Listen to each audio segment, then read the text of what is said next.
What's up, Otakus? I hope my mic is working. I'm just gonna wait till somebody comes on, and I guess they'll let me know, hey, your audio's off or something. But yeah, we're back. So last week I did not come on, and it was because I had gotten into a car accident. I was downtown in Seattle, and luckily, so I had planned this whole day around going to the downtown waterfront park, which had just recently opened.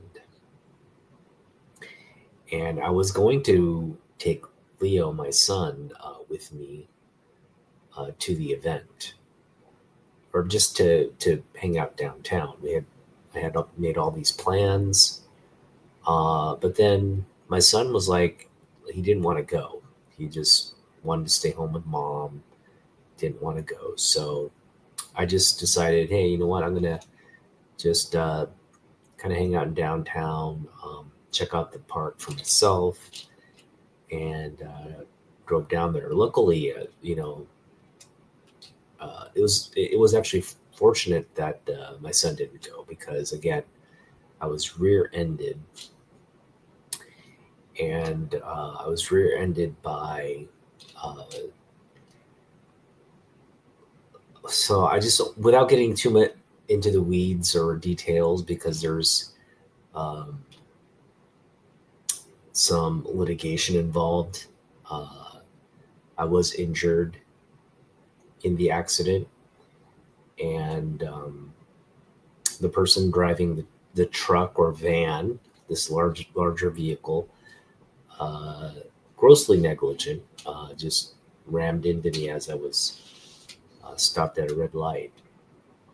Uh, Fortunately, it wasn't. Uh, I was stopped. They were proceeding probably just at what a normal, what your normal speed in downtown is, which is not very fast, fortunately. Um, but yeah, it just rammed into me. And anyway, there's a whole uh, issue of some compensation coming, hopefully. But that is ongoing right now. So again, I was rear-ended. Bottom line is, I got injured. I'm dealing with some like spine issues right now, some spine damage, and again, I am recovering, uh, taking some pain medications to get through. Um, uh, but essentially, it's just been a crappy week physically, health wise. Um, but yeah, I've got a great doctor who's helping me with the sort of the physical therapy part of it, to kind of make the recovery. And apparently, with an injury like mine, I don't need too much like healing, like recovery time. It's just going to take a couple months um, to get back to full like strength and mobility. Uh, but in the meantime, I'm just doing some pain management, doing some physical therapy, getting some treatment, uh, and it's going to be just hopefully a quick recovery. Um, so with that being said, again, my doctor's saying uh, the best kind of medicine for these kinds of injuries is to stretch, kind of be limber and active, um, while at the same time maintaining a balance of not doing putting too much strain on the body where it can't do the healing as well. So um, that's kind of what's going on. And yeah, this is sort of a test tonight. I've got this sort of back brace on. You can't really see it because it's black, but it is supporting my lumbar, which is the area that's been impacted. And it's I just took some meds. They're starting to kick in right now, so I eventually I have to go back to work. I've taken a leave of absence from work, but I am planning to return to work once my body feels like it can kind of handle the rigors. Luckily, I'm not doing a lot with my back. I'm just mostly sitting all day, but that sitting is not good for the back. So again, something I have to kind of like build up toward, to kind of just sit for long periods. This brace is definitely helping, but I'm gonna have to kind of find a nice cadence where I can work, maybe take some breaks in between, and just kind of not put too much strain on my back by being in a sitting position for too long. Now, that's something I was expecting, like if I'm working into my retirement years, that I would have had to kind of manage, but the fact that I have to just start doing it now doesn't bode well. But we'll see what happens. All right, well, we have got a very exciting session for you guys today. And now, what really is unfortunate about this whole incident is the week of my accident, just a few days before the accident, I got tickets to Grid City Comics show, and we'll get into that in a bit. But with the accident and everything, I was just like, oh, it looks like I won't be able to attend Grid City Comic show, which was a bummer. Uh,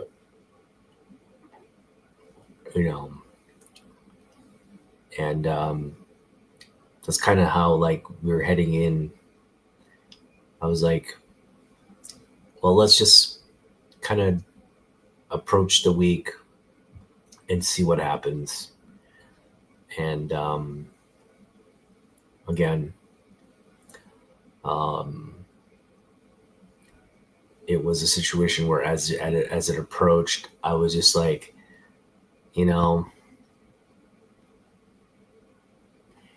I'm going to take my chances. I don't want to miss the show. And so, again,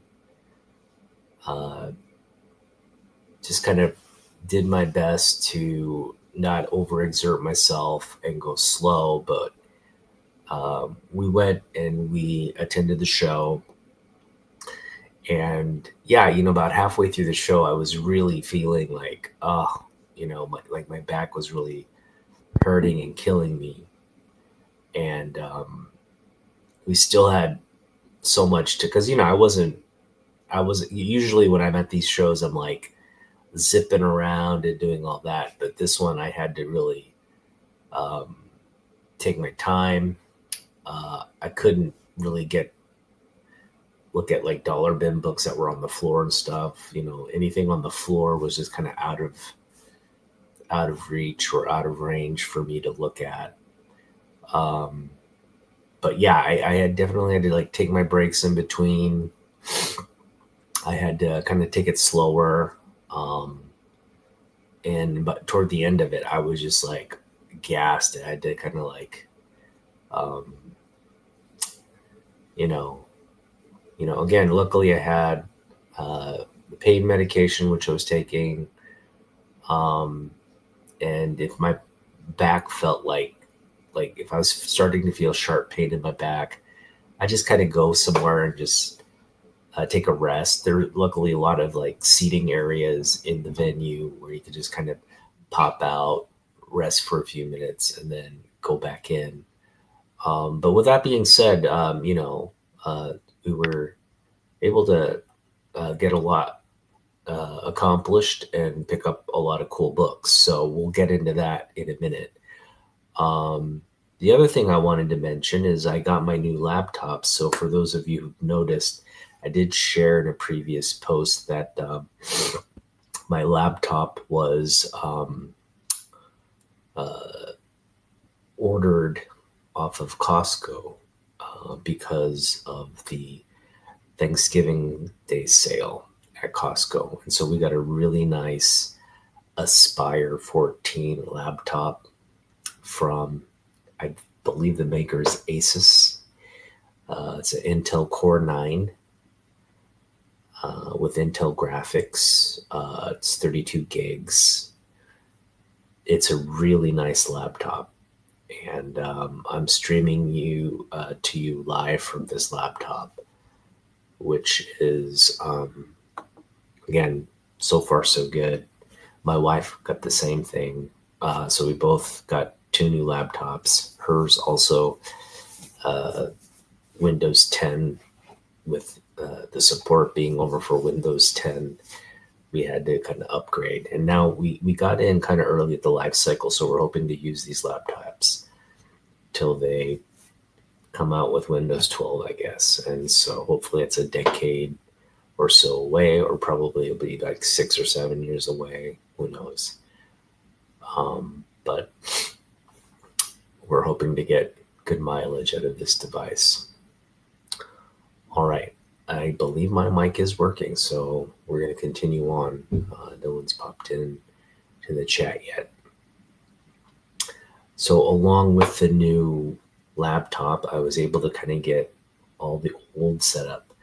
But what I've noticed is with the new laptop, everything is kind of working better. Hey, Ron, what's up? Thanks for popping in, man. This is a great show. We're going to cover a lot. Again,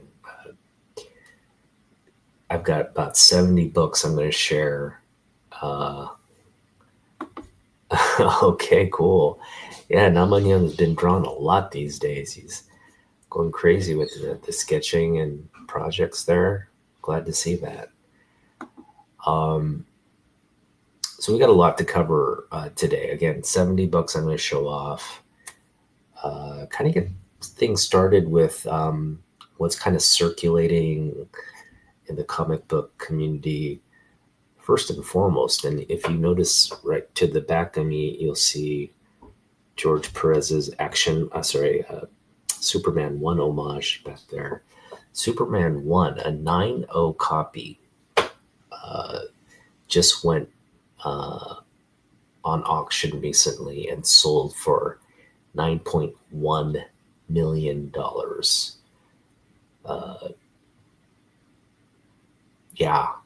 Which is the highest recorded sale of a comic book. It broke the previous record for a Superman book, also Superman 1, set in, I believe, like post-pandemic, like 2022, was it? 2021, somewhere around there. And that one had sold for 2.5 million or something like that, right? So, but that one was, I think, graded at like a 7.0, which was the highest, one of the higher grades available at that time. But this 9.0 with like off-white pages was just like, for that book, for that period, right? We're talking about late 30s, 1930. No, what was it? 1939, 1940 when that book was published. For that book to come in that grade is just unheard of. I mean, that's just like a 101. And it's the 101 you want. It's like the highest graded Superman copy available. And so the bidding just went crazy, and some, I'm just going to say it's a hedge fund or something, some hedge fund manager just bet the bank on it. And that's the new record now, $9.1 million for a comic book. And of course, it's a Superman book. I was happy to see that. Um,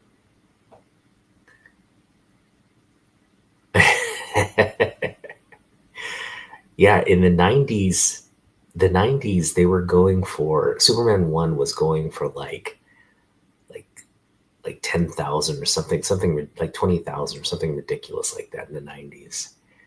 Um, but again, even in the 90s, to get a 9.0 copy or just a high grade copy, that you just wouldn't have seen that.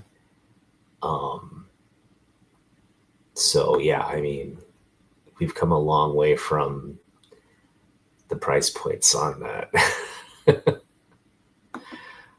Absolutely right. Even like 10,000, right? Yeah, like even 100,000, right? I was just thinking like I couldn't, even if that book came out for 100,000, I couldn't even afford. I mean, I would love to have bought it for 100,000, but I don't have that kind of money to spend. So that's a great question. And I've been seeing these videos of, apparently, now this doesn't apply to Golden Age books per se, but it applies to a lot of the other ages of books, meaning like, once comic books became popular and kind of uh, printed, overly overprinted in a lot of instances, because you didn't know what the demand was going to be early on, so you just print these books and they would end up on newsstands. And if they didn't sell on the newsstands, they'd kind of go back to the publishers, and the publishers would probably box them up and put them in some kind of warehouse or inventory. And that would probably matriculate out to, like, secondary buyers, tertiary buyers. So this has been going on since the Silver Age, right? Since the Silver Age, you just had this system where the publishing company, they're just going to print a crap load of books, hoping they sell them all. But in the event they don't, then there's this sort of collector's market or secondary market where the books might find new life or homes. And so, yeah, that's a great question. Like how, you see these warehouses of books being discovered all the time. Um, and I would imagine if you're like have a book from the 80s or 90s, that's just like there's no scarcity there. And so I think where you can make a point for maybe some scarcity in the Silver Age, they were printing millions of copies for some of the, especially the Superman titles, right? So a lot of these books aren't really that scarce. And you're right, they're probably boxes or something fair, but this Superman one seems a little suspicious. It's just like you got this really great copy that was sitting in some guy's attic. And I mean, that's just, I mean, you can do all the, we can pour over it, look over it, and kind of, unless you carbon date it, right? Even carbon dating, you can't, carbon dating is for like millions and millions of things that have aged, right? You can't carbon date something that's just literally like 60 years ago, 70 years ago. It's just, there's no way to tell.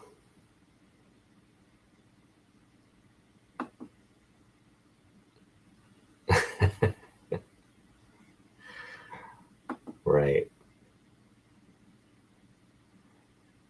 Yeah, and that's the suspect thing. It's like you're telling me of sitting in this attic without having been well preserved somehow, right? And the temperature in that attic was steady or stable enough. I'm assuming it had been in somebody's collection, right, for at least the first 30 years of its existence. Then the guy died,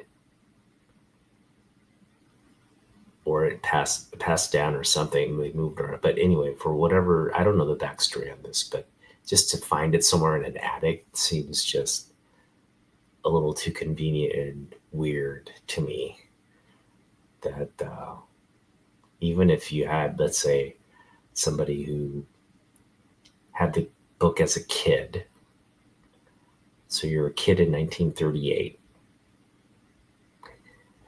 you would have died, assuming you made it to like your 80s, right? He would have died probably in the 2010s. He would have been 80 something in 2010, right? So assuming the book ended up in an attic somewhere between the 90s and now, that's like a 30 year. It's just weird to me. The mathematics of the attic story just doesn't. It could just be a bunch of hedge fund managers creating a story and creating uh, collectible out of thin air. It seems like. I'd agree with you, man. It just seems suspect. 30 years in an attic, again, unless it's like a temperature controlled house, doesn't make sense. And the fact that it's like you don't know who the buyer is, right? You never know who the buyers are in these like auctions. Even the 2021 Superman one, the record sale, the 2.5 million sale. I thought it was like 7 million, but I guess it wasn't that high. But anyway, even that sale, no, it could have been an executive at DC or Warner Brothers, right? Just to get that in the news. Um, but you just know you don't know who these buyers are. They're these faceless people with empty, like literally like bottomless wallets. It seems like making these big ass purchases. Doesn't seem fair to me.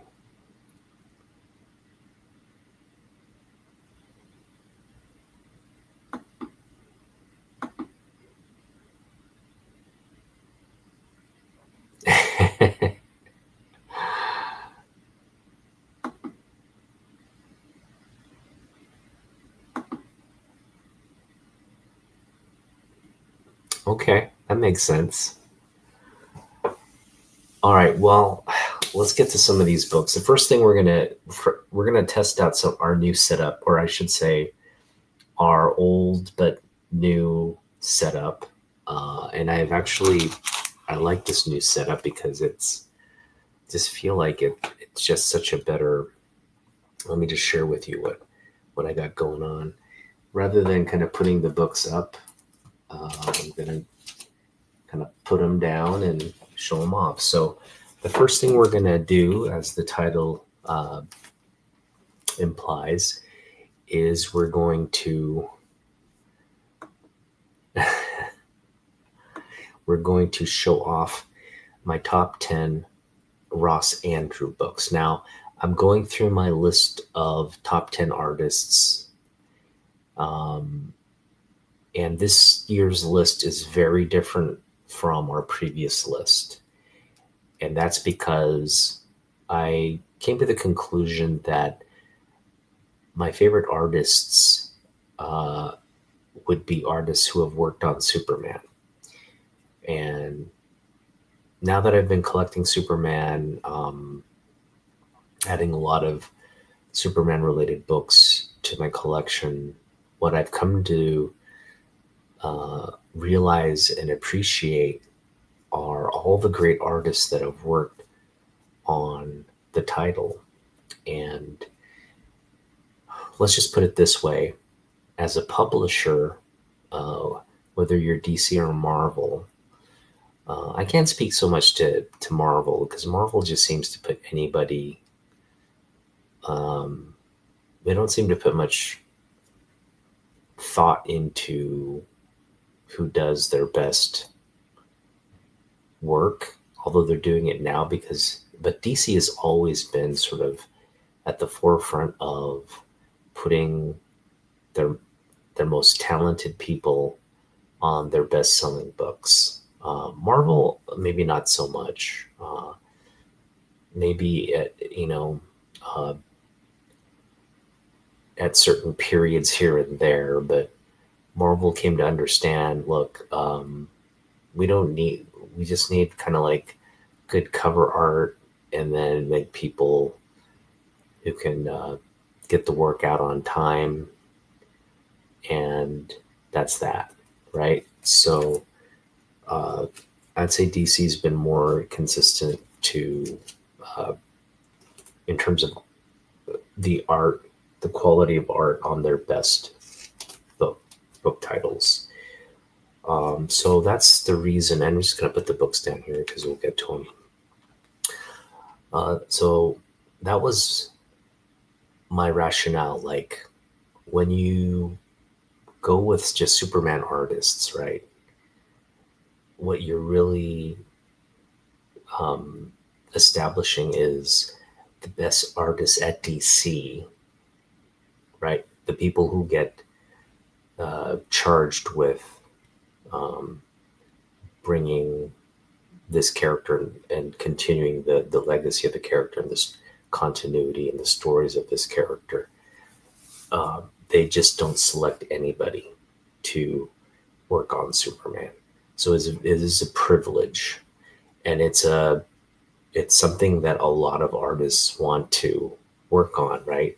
Bernie Wrights and Jack Kirby, uh, Joe Kubert, some of the legendary greats who have made a name for themselves in comic books through other channels and venues, but never got the opportunity to do so. But not that they never did. They would do a book here and there and get um, kind of get recognized, or just having enough seniority to say, "Hey, I want to work on Superman," and getting that opportunity, um, but never consistently. So they always would have, again, the best talent, the people that can kind of work the fastest and put out good quality work. Um, those were the people who often got to work on the most, flagship title. And so,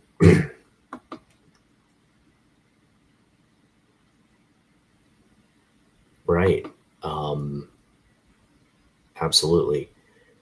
So the Kurt Swan, first off, is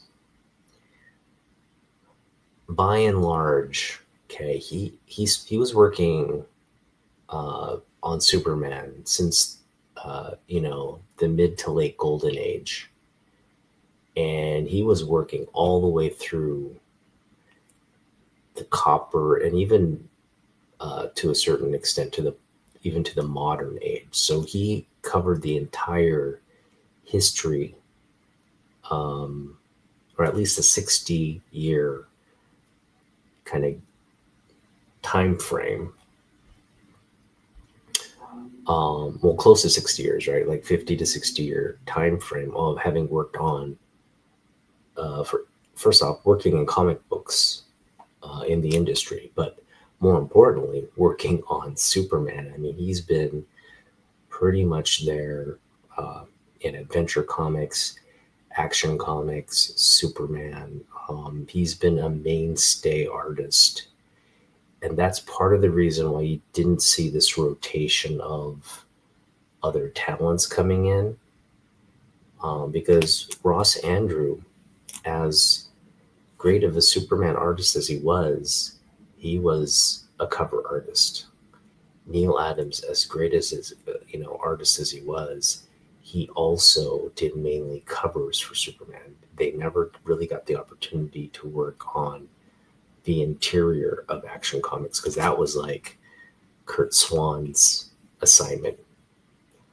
And Kurt Swan, again, when you're doing it for that long and for that that period of time, it's hard to tell the senior guy to, like, hey, take a break. Oh, what else am I going to do? That, if I'm not working on Superman, what am I going to be doing at this publishing company? So obviously there was a passion there in Kurt Swan. I mean, who understands the character better than Kurt Swan, right?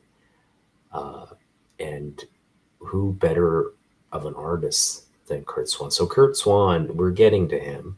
He's going to be on our top 10 eventually, but today we're focusing on the genius of Ross Andru. So now I don't have a lot of Ross Andru books, and I'm sure there's a lot of great Ross Andru books to feature. But for today, I'm just going to go over 10 of my favorite covers by Ross Andru, and these are these are all on like Superman related books. So a lot of these are covers.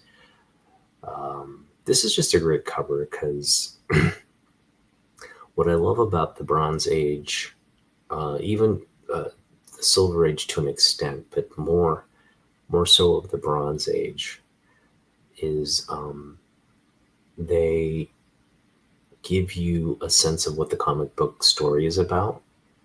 And they actually have like a scene, like they'll just have like a slice of the comic book on the cover.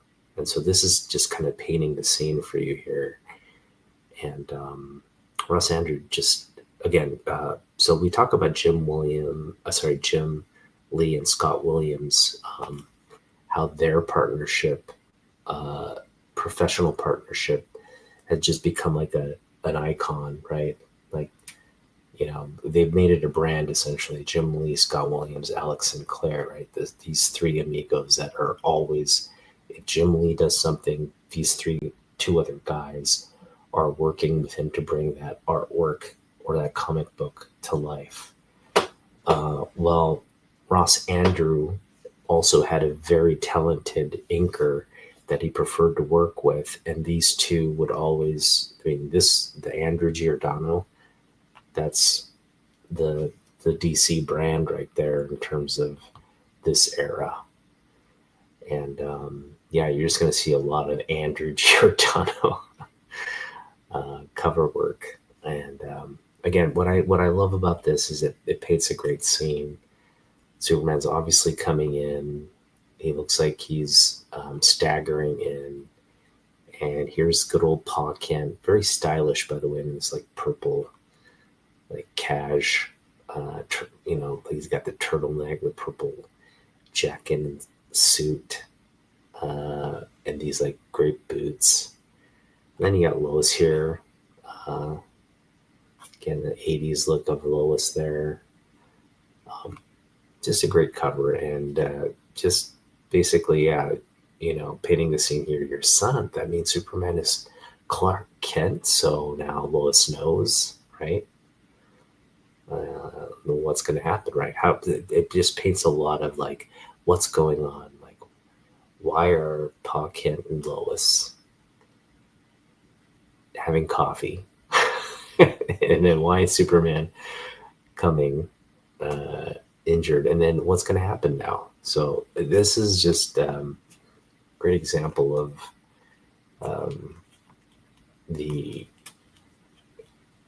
cover art.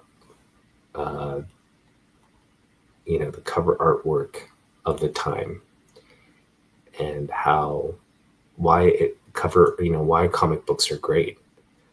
There's no other medium that would use this format to tell the story. Even like, your conventional storybooks, the books that you buy with the pictures inside, like a children's storybook or a children's picture book. It's oftentimes a visual thing. Sometimes you do have word bubbles and stuff there, but it doesn't capture this kind of format on a book. So it's a very niche thing for comic books. And again, just happy to be going over this list with you. All right, this is when I got back into collecting, this is another one of the first comic books I bought, and I just loved it because it's a great Mr. Mitzelpick cover. And again, just with the newspapers in the background, very subtle, but you can see how talented an artist is to create this like building made of newspapers, right? Like you can see the people in the background there. I'm trying to like put right there, right? You can see the people there, see all the headlines. And then again, paints another great story here. It's setting up this sort of outlandish battle with Mitzelpick. So, yeah, this was another, again, you get the Andru Giordano, the brand of those two artists working together. Now, some Andru covers are, you can tell they're very, very quickly put together. Not the detail and the quality might not be there on some covers versus other covers. This is kind of, I think, one of the ones where you do see a lot more of the physical detailing there, as well as the background. Spent a lot of time. Again, that background is really sort of the centerpiece of the whole cover there. So beautiful book. All right. This next one is just a nice feature. I'm sure when DC Comics Presents, when they came out with this idea to pair up Superman with just a bevy of DC, counterparts, this was probably on the editor's list early on to be one of the characters. And what's nice about this book, I don't think this is the first Superman Sergeant Rock team up or event where they're together in the same story. I'm sure there's other examples of this. Let me know in the chat if you know, but I don't believe this is their first team up. But even if so, if it is, what's really nice is Adam Kubert recently worked on a book called Superman. What is it? It was a mini series called. It's not coming to me right now. Superman. Something like Superman Unlimited, and or Superman Unstoppable, or something along those lines.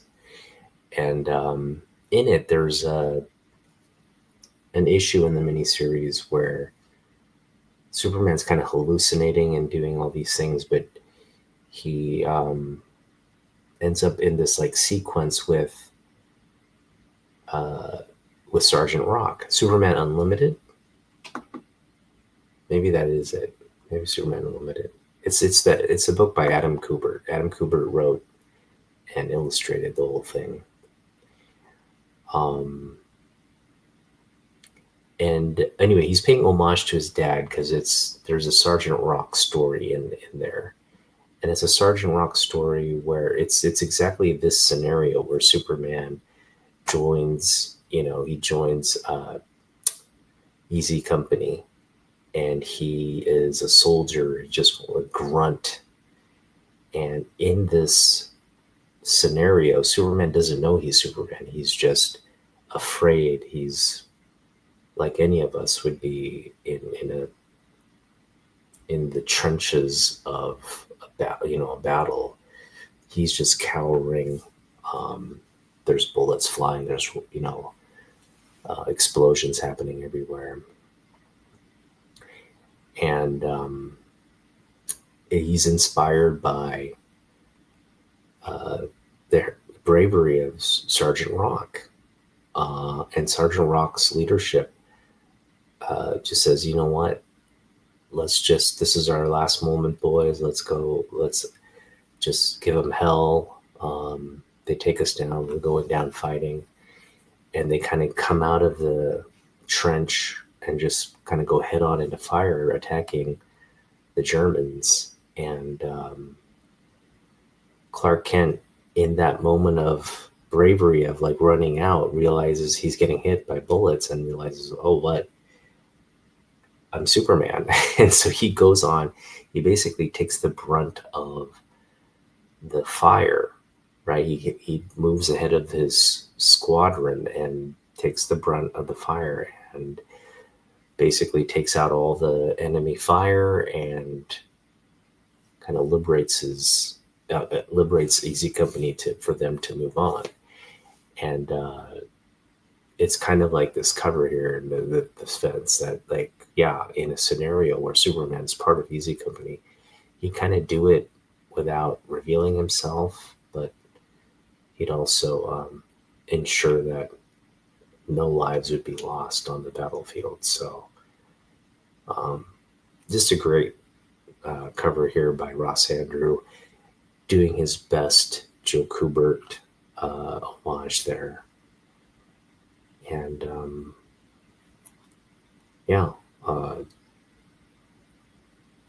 again, a lot of kind of symbolism here.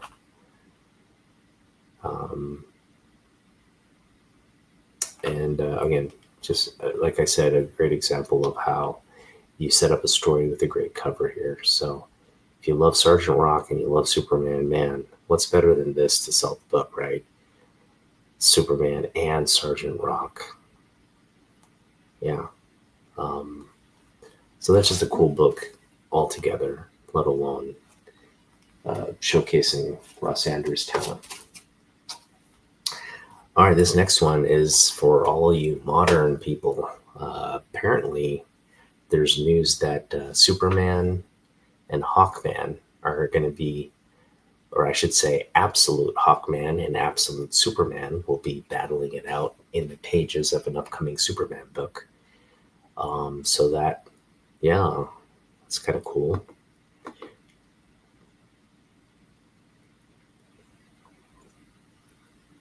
Okay. Yeah, I don't think it's Superman Unlimited. I have to figure out. Is that who the writer is? Raphael Albuquerque? I thought Kubert had written it. Okay. If it's not Kubert, then it was I guess it's who you mentioned it is.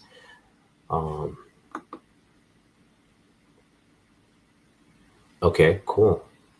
So that might be the first Superman Superman Sergeant Rock team up.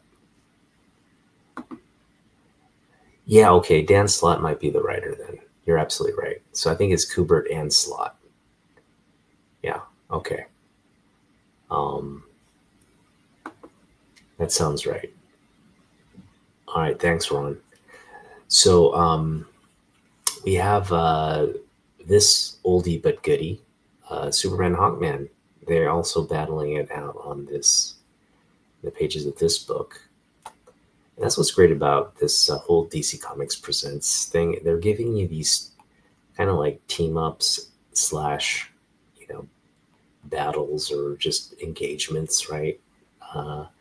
It's like a one-on-one Superman and somebody. So again, we're getting a modern day Absolute Hawkman versus Absolute Superman, which sounds pretty cool, and I'm sure it's going to get a lot of comic book fans excited. But we had them back in the 80s here on the page of this book. And again, you got the Ross Andru. No, you can't see it there. It's too bright, maybe. There it is. Andrew Giordano. This is another great, just can see all the detailing there with the figures, and also in the background. They look to be in like Paris at the Eiffel Tower, maybe, right? That's just a really cool cover. And yeah, there's some smackdown throwdown going on there. So if you want to get, now this isn't like the first team up between Superman and Hawkman, but it is a pretty cool one. So if you're looking for Superman Hawkman battles or team ups, this is probably right up your alley then. Yeah, I love Hawkman. I just wish, because I never read Hawkman, the comic book, so I'm not too. I know he's an alien. They come from an alien race of these like hawk like people, right? But I don't know too much of the backstory outside of what I've seen in the Saturday morning cartoons, which is nothing because they don't delve into even who they are. That he's just Hawkman, right? They don't delve into specifics of his background or origin or anything. So yeah, I probably do need to do some reading on Hawkman just to get myself acquainted on the character. I probably do need to do a lot of reading. I haven't read any of these books. But I have plenty of time to do so. It's like, kind of chipping away at. I don't like to read my comic books, but at some point, I'm sure I'll, when I'm retired or when I have a lot of time on my hands, I'm sure I'll open some of these up and read some of them. I do know that a lot of these stories are kind of campy and corny, so that's another beautiful thing about comic books. They're a complete fantasy, which is great.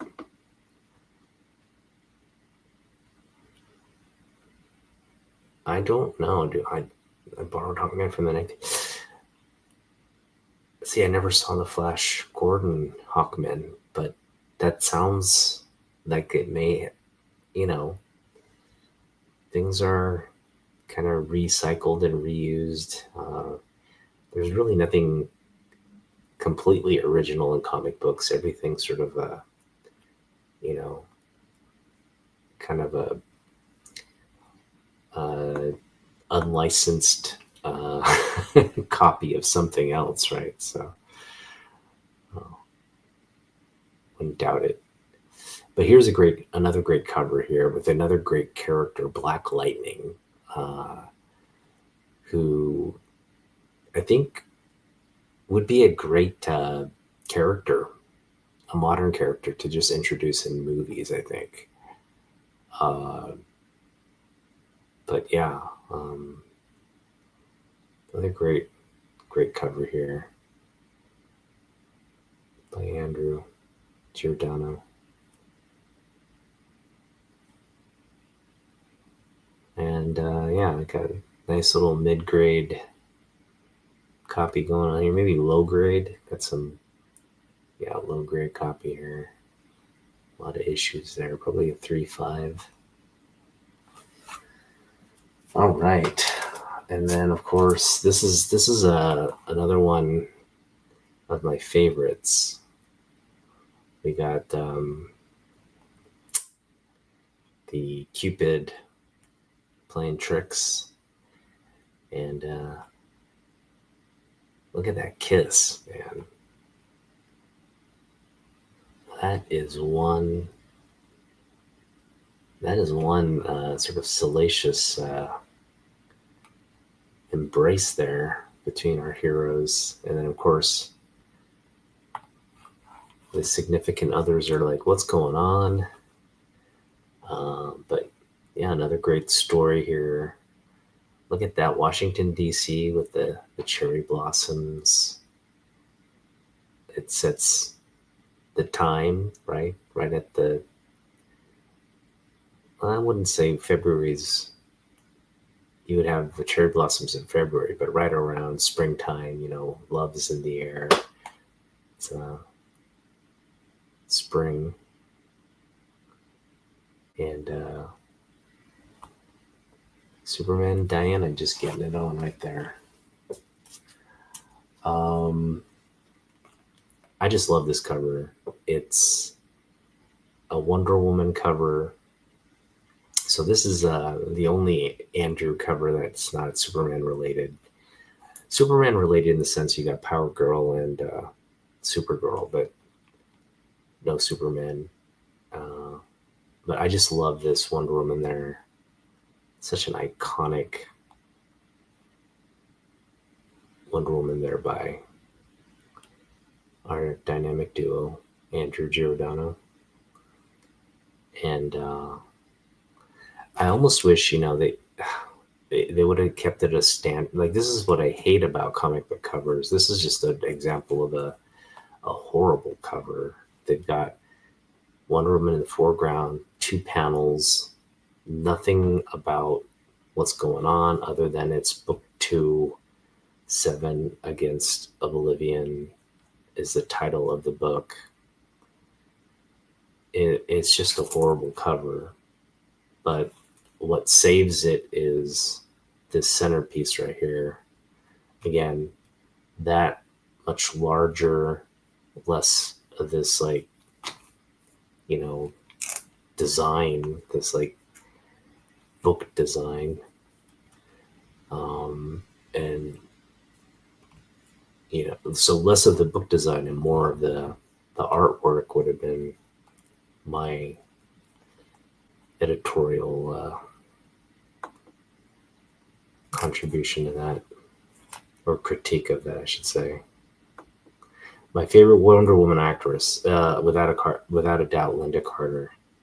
Linda Carter is the mold from which all molds for Wonder Woman should be based off of.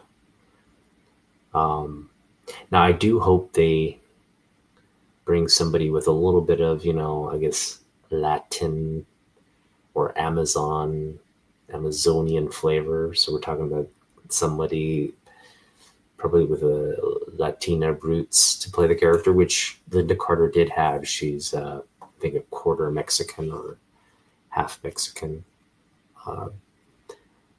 But yeah, I mean, love to see just somebody kind of with the more like the physique, right? You just have to have an incredible physique, like a godly physique for Wonder Woman. And so that's a hard bill to fill. Plus, like to find an actress who could act, but also have this just kind of, unbelievable physique, feminine form, I should say, is just, it's a tough thing to cast for. But there you go. Yes, I know you, Ron. I know we lived through the Linda Carter era, so we know firsthand. But even if you didn't live through the Linda Carter era, you just have to see her in the costume. Like, this is Wonder Woman's costume. As great as Gal Gadot, all that modern Wonder Woman, costume was. It's a great costume. Don't get me wrong. I'm not trying to say that it was a horrible costume, but come on, you got to give us the stars, man. You got to get the star panties.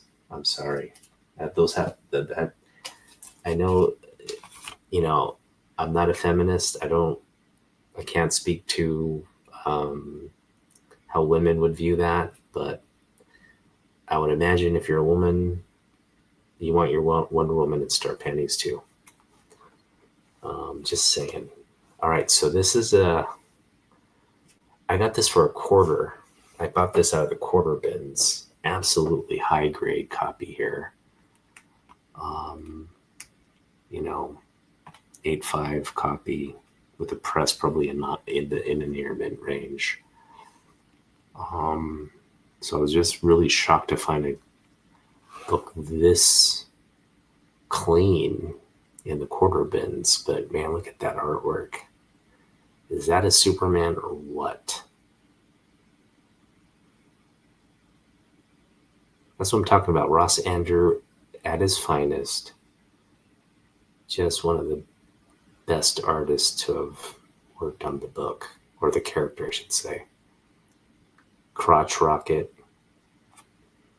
Another beautiful cover there.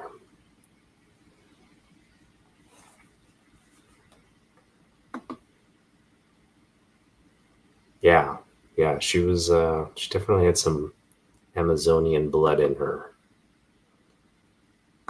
Hence again, not to like racially profile people, but she had that Latina blood in her for sure. All right, so there you go.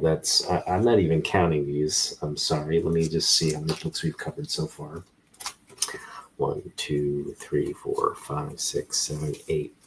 1, 2, 3, 4, 5, 6, 7, 8. Okay, so we got two more books to showcase, and this is number 2 on our list. Try to get the glare out there, which is Action Comics 500, and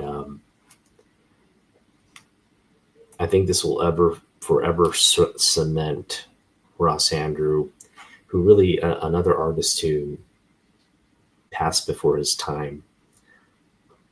But fortunately, we have so many books that he worked, again, because he was such a talented artist. They had him really working overdrive at DC in terms of comic book art, covers. I mean, he was everywhere during this period. And mind you, he was sort of the representational artist as the Superman movie came out, right? This hit the same year Superman was becoming a global blockbuster. And so, this is just an incredible Infinity cover here. I have 2 copies. This is my sort of mid-grade copy of it. And this is another book. If I run into a nice copy of this for like $1 or so, I'll just pick it up, because I just feel like this. If you're a Superman collector, this is a book you probably would target to have as part of your collection. Claim, right? And come on, how cute is Kara in her go-go boots and shorts there, and the Farrah Fawcett feathered hair. I mean, that is just like too cute. All right, now I got to stand up and get my next book, our number 1 book. So just hang on a minute. I'll be right back.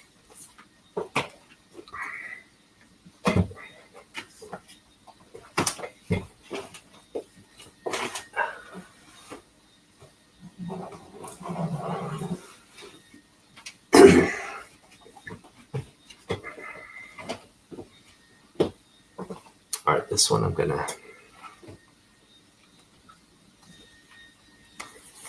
right, this next one I'm just gonna have to make myself big to show off. And this is, I'd say, a very hot book right now with all the crossover stuff that's going on.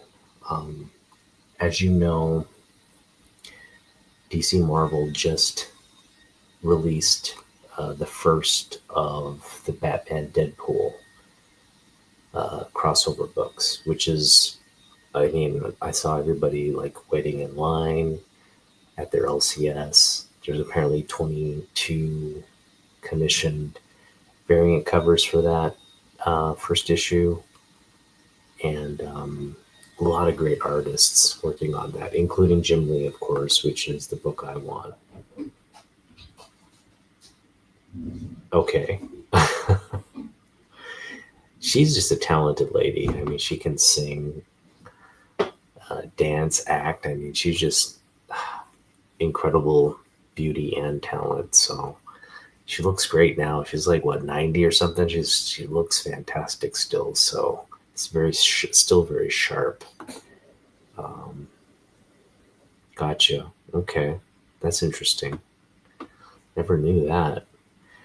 Um, so yeah, this is the top Ross Andru book in my collection, uh, and it's a big book. You know, a lot of news because of the Deadpool Batman. Apparently, there's a reveal in the comic book on the first issue. Uh, Dark Claw makes a reappearance. So he's now kind of in the space of DC Marvel as an actual like character in the crossover continuity, which is hilarious.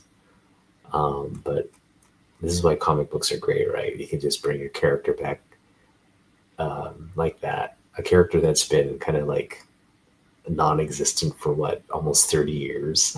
Like they're talking about like a mid-90s character that just shows up in a modern day comic book, and people just don't miss,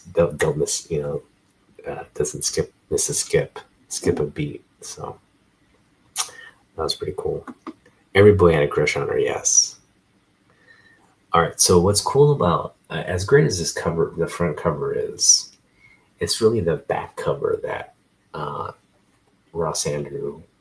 Um, I mean, look at that. I just showed you that great Superman cover on the World of Krypton. I mean, that is what we're talking about when we're talking about Ross Andru. He's doing Superman and Spider-Man better than anybody, arguably better than anybody. I mean, that's just classic stuff right there. And I love what he does with Superman's cape. It kind of is like a collar, which we've never really seen before, but then gets adopted later. Like currently the modern design of the suit is more of like a collared suit. So kind of setting the trend there back. This book came out in the early 80s. Just incredible stuff right there. So this is a high grade copy. Feel fortunate to have it. You can see still read the absolute clean spine there. Just super high grade on this one. I love this one. Love having this copy. All right, so there you go. Top 10. My number 9 artist we featured. We're counting down. We've covered 10. My number 10 was Jose Luis Garcia Lopez. Number 9 is Ross Andru. And we're going to cover my number 8 artist next week. So be sure you tune in for that. And again, I like this new format here, showing the books off. And whoops. Give me a second here. Didn't mean to do that. You're not seeing what's going on my PC here. There we go. All right, so it's kind of, I like the setup here. I know there's the light there, but I'll try. Let's see if I turn off the light, if the glare Maybe do that. There's still a glare there. How's that? Yeah, that's a little better. Okay, we'll try that moving forward. All right, so I'm gonna put this back up. I'll be right back.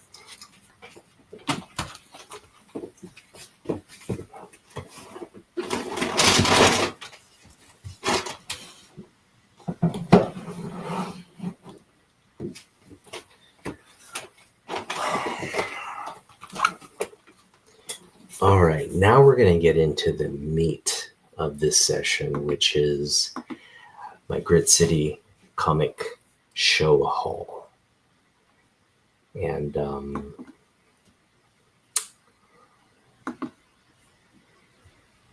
let me just... so, again, got in a car accident. I got injured. I had gone in for a CT scan just to see what's going on. So I didn't have the results of any of that stuff. My doctor was just kind of like, we had taken initial x-rays, and so there was nothing, nothing major of concern in the x-ray. So, but we took a CT scan because, again, there was pain, and I was just having mobility issues. And so we took a CT scan, and then he's like, hey, just take it easy this weekend. Don't do anything strenuous or tough until we get the results. Just do as little as possible. And of course, I took that to mean like, oh yeah, just go to the comic show as planned. And so we kind of went against doctor's orders and braved going to Grit City Comic Show. And I'm glad we did, because again, I did experience a lot of pain, and it wasn't easy. But overall, because of the comic books and everything, it had taken my mind off of the accident, of the injury. Just kind of got to like, just, kind of like be a kid and do what I love doing. And so that, again, I just had to take kind of little breaks here and there in between. And we just took it much slower. And I think taking it much slower gives you a chance to be thorough, kind of be mindful of when you're digging, like being focused on what's in front of you versus like trying to go to the next place and just cover a bunch of spots. So I will say there were a lot of books that we didn't get to see. And I was kind of more, if we did find something, we would keep digging there just to kind of build a little pile and stuff and try to get the best. I got a lot of great deals at Grit City, and this is another just reminder, because I got a lot of stuff when I went 2 years ago. But this is a great reminder of like, it's an actual like comic show. You can pretty much get things on the cheap, get a lot of things you normally wouldn't find. And they also have a lot of big books there. So if you are there to get a big book, you can kind of drop a lot of money and pick up. Now, I put up a Grit City comic prep kind of video of what I was focused and targeted on. And I gotta say, I didn't get a lot of the books that I was targeting, just because I didn't run across them or they weren't there. And I also regret, I thought I had purchased books that I hadn't. So when I looked, I was just like, oh, I must have not gone back and gotten those books. So there were a few books like that where we should have picked them up, but because we did run across them, but just one of those instances where I would put some stuff back to kind of look around more, but we never made it back or we forgot about it or whatever. Anyway, long story short, we picked up 60 books. We picked up 60 books for $200. And we're going to get into exactly kind of what we spent. And so that's another thing. I had $100 going into this show, 10 of which we spent on the ticket. So we had $90 to spend. And then lo and behold, the spouse, Mrs., says, hey, you can take 200 if you'd like. And just gave me like just up to my balance. I think she kind of felt sorry for me, like dealing with all this pain and the fact that I was going to go to the show, like to really make it worth my while, you know, like $100 isn't a lot to kind of pick up, $90 I should say. So she's like, go ahead and, here's an extra 110. I had 200 to work with for this day. So it was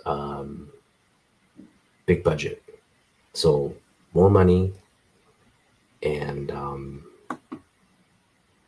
again, I wish I could have been a little bit more disciplined, but I think my focus was on picking up as much of the targeted books I could for as cheap as I could. And we really didn't care too much about condition for the most part. So a lot of what I picked up for the older books are mid to lower grade. But anyway, there's a lot to get through. Basically, when you pick up 60 books for $200, you're getting each book for about $3.33. Okay. So you can look at it as like every book I'm going to show you, I paid $3.33 for. But I'm going to break down what I paid and the pricing as we go along. And we'll go from there.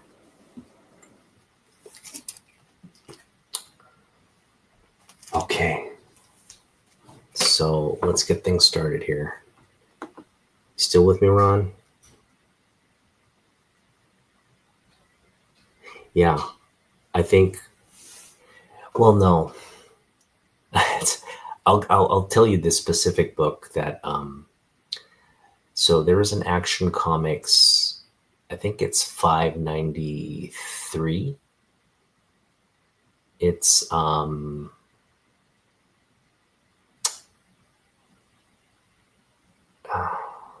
it's gonna bug me now. I'm gonna look for it. It's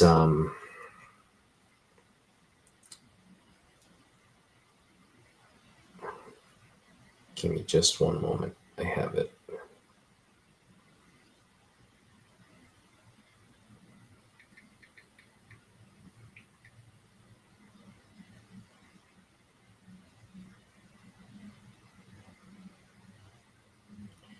So yeah, it's hang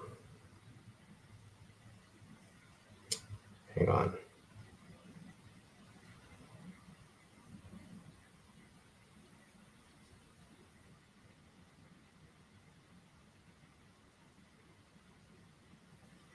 So the book I was targeting is Action.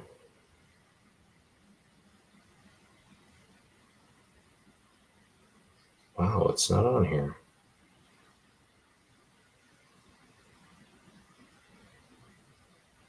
Did I take it off the list? It should be on here.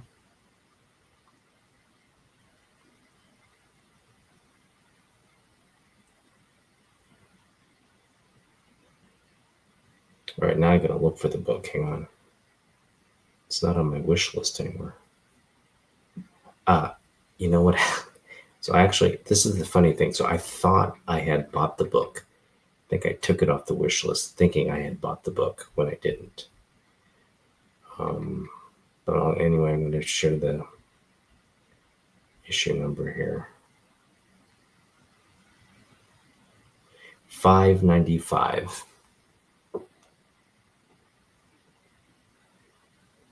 Action Comics 5. Let me make it big here. Action Comics 595.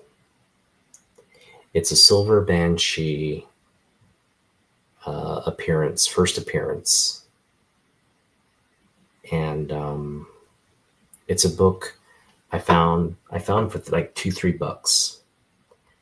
And again, I thought I had purchased it because it's a book on my wish list. And I even took it off my wish list. The thing is, I had my backpack, so I had a bunch of books. I was buying books and I was putting them in the backpack. And you kind of like lose track of, did I buy the book? Because I'm pretty sure that's a book like I wouldn't put back, right? It's a book I would just like, of all the things that are in the pile, you kind of siphon stuff off that you really want versus the stuff you're going to try to pick up later. That was a book maybe I was trying to get in maybe better grade. But it was like a $2 or $3 book. I'm just really like upset that when I look back at what I picked up, it wasn't among the books that I picked up. So Action Comics 595 is still on the want list. Being patient with it, it's definitely a book that's out there. But yeah, it's a John Byrne one. Yep, the one by John Byrne. Silver Banshee's on the cover. 585. Yes, I need that book. All right, so getting to, again, I'm going to show off 60 books here. Kind of go through things little by little here. This was actually a book I got for free. There was a 50-cent bin. And so what happened was I was at this vendor who had a 50-cent bin. I dug through the 50-cent bins first. There wasn't really anything in the 50-cent bins outside of this book that I wanted. And then he had like a bunch of like half price off books. So I picked out the half price books that I wanted and then kind of negotiated with him on that bundle that I picked out and asked if he could just throw this one in, and he obliged. So this was like technically, I got this as just an extra book that was thrown in. And I got a little stack of books from that for half price from that vendor, which we also negotiated down. So that's what's great about this show. You can negotiate things further down. But yeah, this is just a great early Adam Hughes DC cover.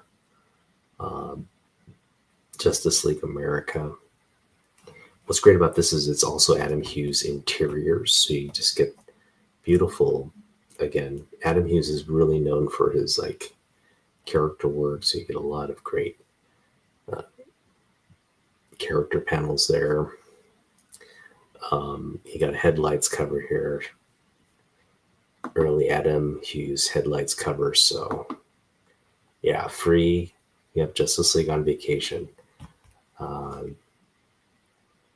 This is the Giffen DeMatteis run on Justice League. So a lot of sort of humorous stuff going on in this book. But yeah, I think Blue Beetle and Booster Gold are like on this island where they basically invest in some kind of like island resort with a casino and everything. It's just ridiculous stuff there. But again, got this just for the cover here. This beautiful early Adam Hughes headlights cover there for, yeah. And this is Adam Hughes standalone cover here, right? Wait, no, did somebody ink this? I think it's just Adam Hughes. Yeah, you get the early AH right there, Hughes. Good stuff right there. So again, free book to start us off. Got to put these books somewhere as we go through them. Let's put them down here. All right, we picked this one up for $1. This was a dollar bin book. Nothing key, just a great George Perez cover here on Justice League of America.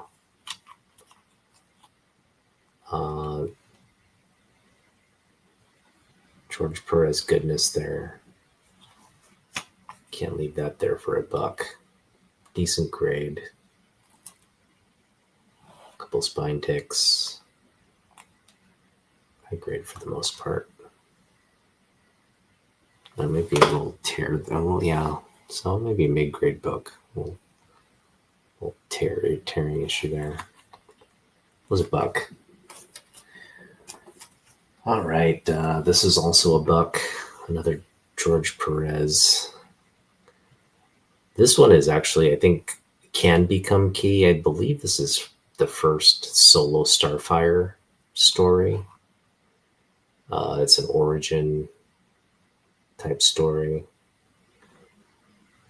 And yeah, beautiful Perez cover there. Starfire is a great character for $1.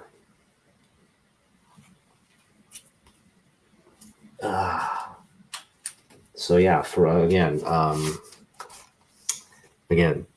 about average of $3 paid per book on this. So we do have some big books. Don't get me wrong; they're not all dollar books, but got a lot of value. Now this one we paid $2 for, or a little under $2, because this was priced at $2, but then we kind of throw in a couple of books here and there and get things just under $2.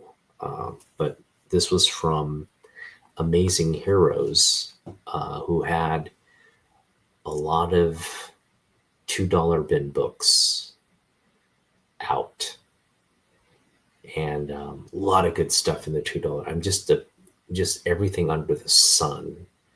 There were a lot of key books, high grade key books, even in there for under $2. So if you really dug and did your due diligence, you could find a lot of good stuff. Case in point, this is a mid grade, right? Good fine copy.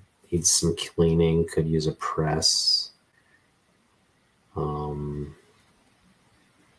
Maybe a very good copy, VG Plus copy. But yeah, this is a early George Perez on Avengers. Another just classic Perez cover there. The Ant-Man infestation. How cool is that? $2, or just under $2 for this one. From Amazing Heroes. Yeah, I got a lot of stuff at Amazing Heroes. Spent about $20 there, so 10 books, something like 10 books. Actually, a little bit, maybe like 12 books for 20, something like that. Yeah, I think we picked up 12 books. 12 books for 20. This is one of them.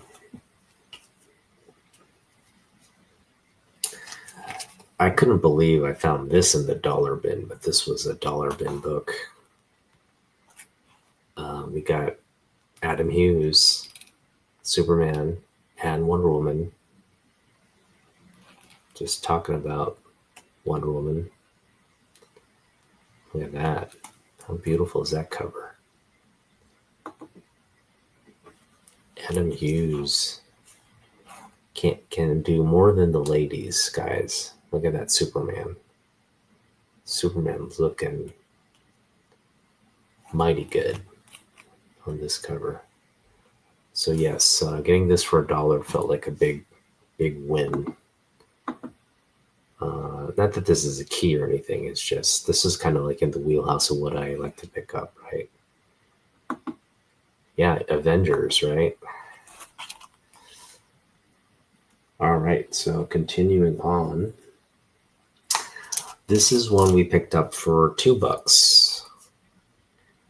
And I'd say it's, like a VF copy. Well, maybe a fine copy. It's got issues. $2 book. We picked up first Rogue Squadron. Also, first AT-AT covers. Let's see the AT-AT Walkers on too many covers. I think this is the only AT-AT Walker cover. And I think this is the AT-AT Walker cover before they actually came out with the AT-AT Walker design. So the writers of this book had just maybe gotten sketches of what the AT-AT Walkers would look like.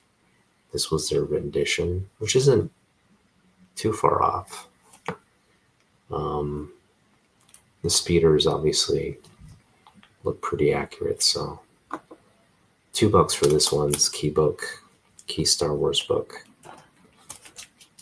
That was pretty cool. Yeah, normally, I wasn't planning on picking up any Star Wars books, but for $2, I figured in a key book that was worth picking up. All right, now we're gonna get into the Wonder Woman books that we picked up. We didn't go crazy with Wonder Woman, but we did pick up. These are all $2 minus the last one here. So $2 or under $2. Ball-end cover there. One we'd been missing. Wonder Woman 69. Wonder Woman 98. Another ball-end cover there. Nothing key on these. We got a Jose Delbo in the house. Jose Delbo Whitman copy. $2 for that. This is in actually decent shape too for a Whitman. That was pretty cool. And I don't know the number on this because the Whitmans, they don't print the numbers, but I think it's like I want to say like 180 something or 150 something. I'm gonna have to look that up. No, not 180 something. It's gotta be like 280 something. Somewhere around there. Who knows? And this one, we picked up this one for roughly half off. So like $4 or so. I got this as part of a bundle. So I'm trying to do the math in my head. I picked up 3 books, which totaled like $24. No, what was it? Like $26. And we got, $27. 4 plus 9 is 13 plus 10 plus 15. Right, plus 15 is, yeah, we paid about 20, so at a value around $29, we got it down to 20. We got them to come down like $9 on it. So I don't know, do the math. It's probably, I mean, I could say I got this for $9 and one of the other books for like $1, but I'll just put it like everything around half off. Just gonna say $4 on this one. This is a Bob Oxner cover. Beautiful Bob Oxner. I picked up surprisingly some really nice Bob Oxner pieces, which I hadn't been planning on doing. This is one of them. But that's great right there. This is the, get the finger pointing there. You're about to read one woman's strangest story, and I am going to tell it to you exactly as it happened. All right, Superman, you do that. All right. This was paid $2 for. This is just a book. This completes my Batman and All-Star Batman and Robin run. The Frank Miller, Jim Lee miniseries. This is the book I had been missing, and great cover. I mean, like, it's one of those things like what you think is like the least interesting cover, because there's a lot of great covers in this run. And I always the reason I got saved this for last was because I just thought this was the most sort of boring cover in the run. But then when you actually have it in front of you, you realize, no, you're talking about All-Star Batman and Robin. This is like the most representative cover in the run. You know, you got this like them in the spotlight there. And you really have a boy-ish Robin here, right? Because he is technically like a boy running around with a grown man, right? That is just, again, like for $2, got a really nice copy, and this is what turns out to be like what I used to think was like the worst cover in this run is not my favorite. How ironic. All right. Now this one, if you've been following me for a while, all right. Drive safe, Ron. Yeah. Is it 212? Okay.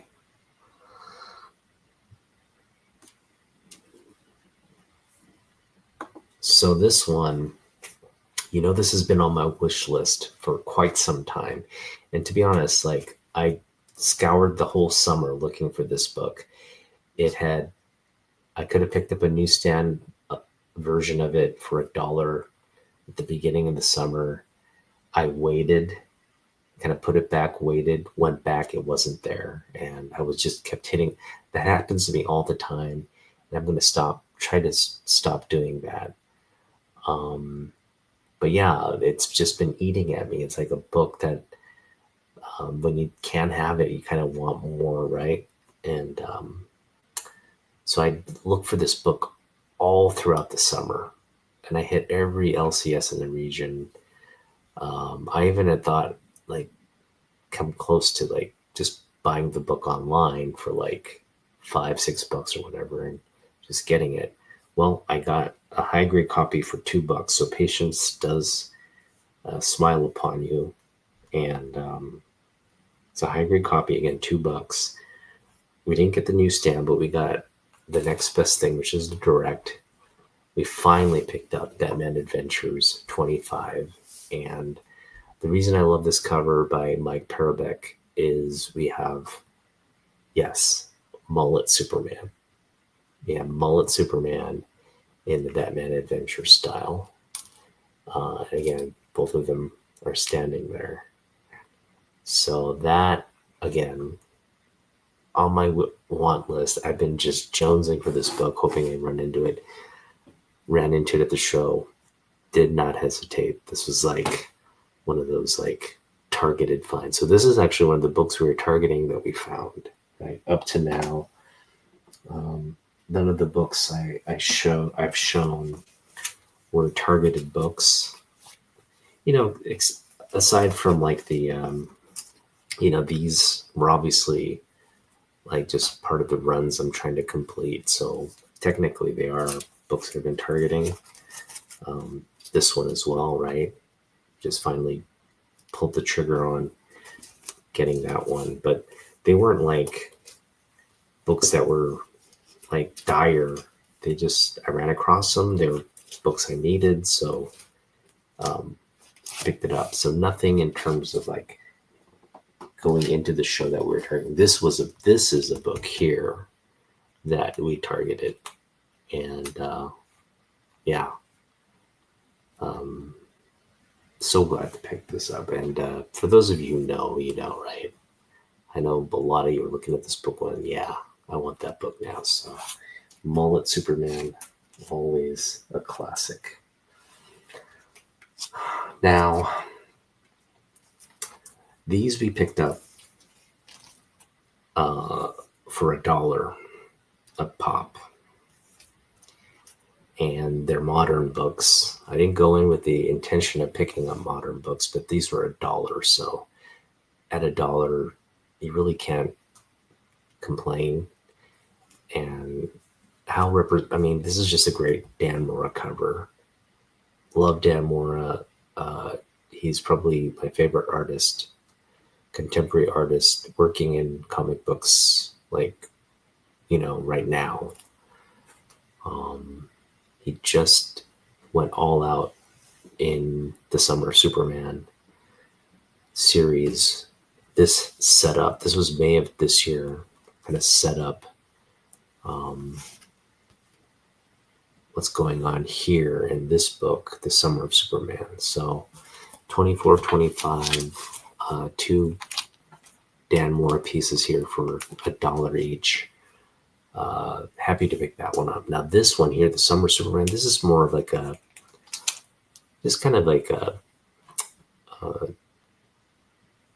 nostalgia. If I ever look back on what I did the summer of 2025, this book will, not that I picked this up during the summer, but this was the quote unquote Summer of Superman, right? And just this great again, you got the silver banshee there.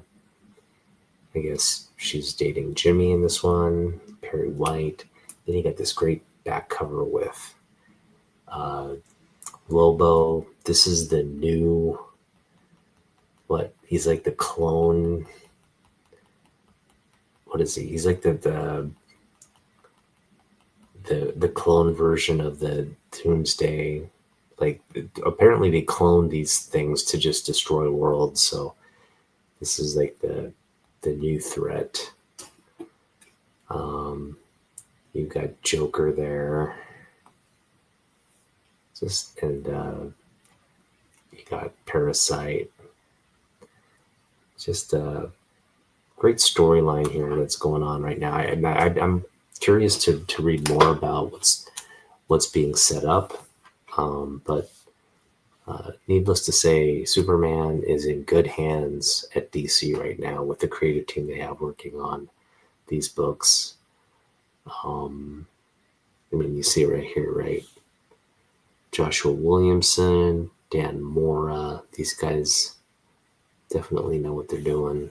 So they're building a pretty good, compelling, sort of large scale, weighty type crossover book. So that's always good stuff.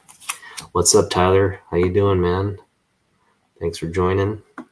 We're going through 60 books I picked up at Grit City for $200. So just sit back, relax, and let yourself go. Thanks, man. I'm feeling, I'm on meds, so I just took some painkillers. Feeling pretty good right now.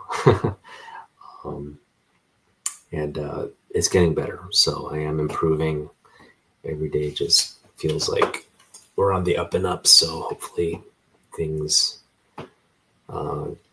get to a point where I can go back to work.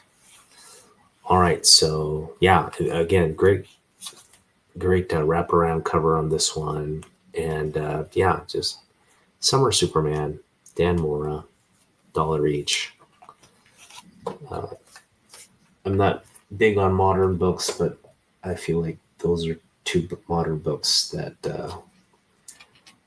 are ones that I want in my collection. All right, so I'm going to show off toward the latter part some of the art, like the artist books that we picked up, like the more targeted artist books, and I'll feature those. But for now, we're just going to delve into now. I just showed you, we're kind of getting into the Superman books. So I am now going to show you a lot of the Superman books that we picked up. And here we go. We picked up some Lois Lane. This was $2 as well. Getting this for $2 just was, I mean, it's damaged. It's got some water damage there and all that, but that's just right. That's just a steal for $2. This is senior where Lois Lane becomes a senior, and she has to watch Superman get Lana comes in and swoops Superman away from her. She has to live this sad, lonely life now. Just a beautiful Schaffenberger cover here. Oh, it's just classic stuff right there. You just can't get better than that right there. This is Kurt Swan cover, I believe, on Lois Lane 103. I believe this is Kurt Swan, The Devil's Bride. Devil's Bride. Lois making all the wrong decisions.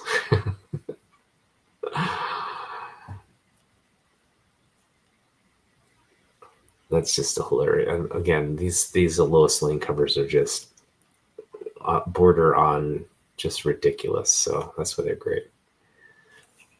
This was also $2. Kind of a low grade copy, $2. All right, we're getting into some Action Comics. We just covered Ross Andru. Now this could have easily made my top 10 on Ross Andru, but I reserved it for just showing off as part of the haul. But great cover here. He's throwing like the upper section of the Empire State Building right into this like oncoming meteor. That's just Ross Andru Giordano goodness right there. Superman 497, yes. This was also, this was like a $2 or $3 pickup, I want to say. Somewhere in that range, $2 or $3. This was, okay, so I showed you that $9 Wonder Woman book. This was part of that bundle. So again, I just want to say the 9 and 4 we got for like $10. So if we make that Wonder Woman book $6 and this just maintains its price of $4, or if we make that other,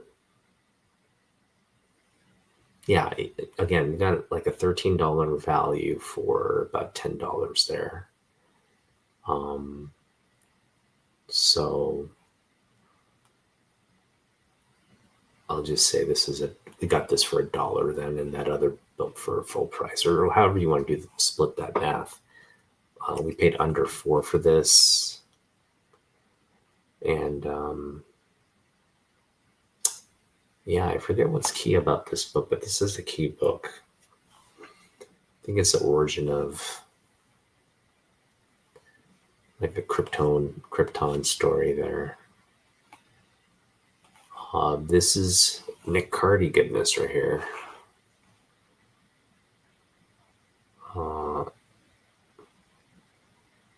Nick Cardy's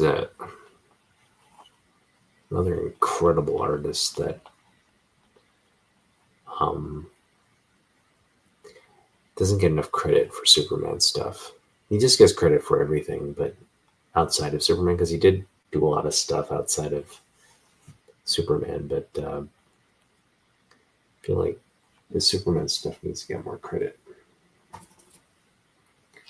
We also have, this is also Nick Cardy, if I'm not mistaken,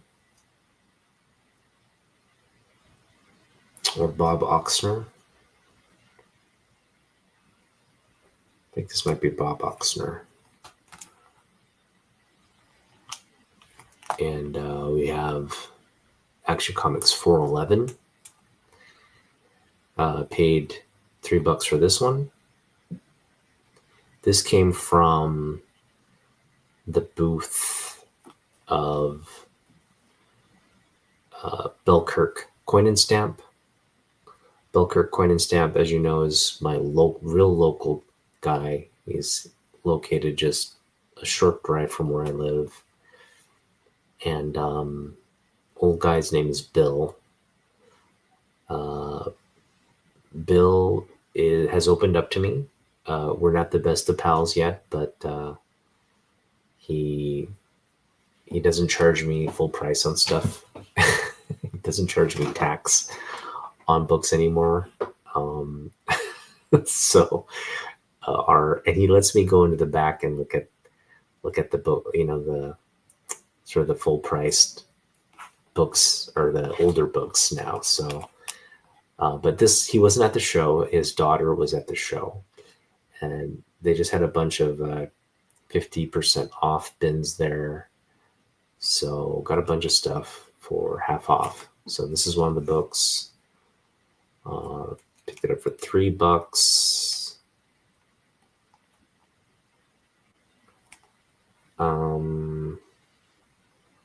So what's interesting is like, we actually picked this up for less than half off, because even though these are half off, we bundled them, and then she dropped the price even more. So again, somewhere around maybe $3 to $2 in that range for this.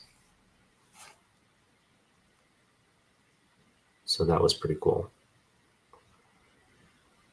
And yeah, as you know, Superman has this key to the Fortress of Solitude.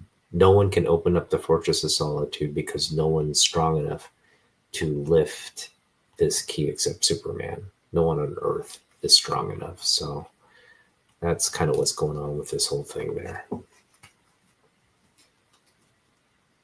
right, we got another beautiful Nick Cardy cover. It's in very low, crappy grade, but we paid $2 for it.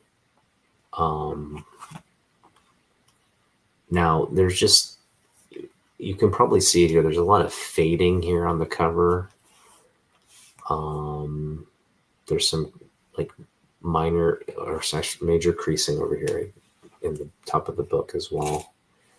But the central part of the book, that's what's key. Looks sharp and nice. So for $2, I was just like, yeah. And yeah, Nick Cardy, man, just killing it with these Action Comics covers and Superman covers. That is just incredible stuff right there.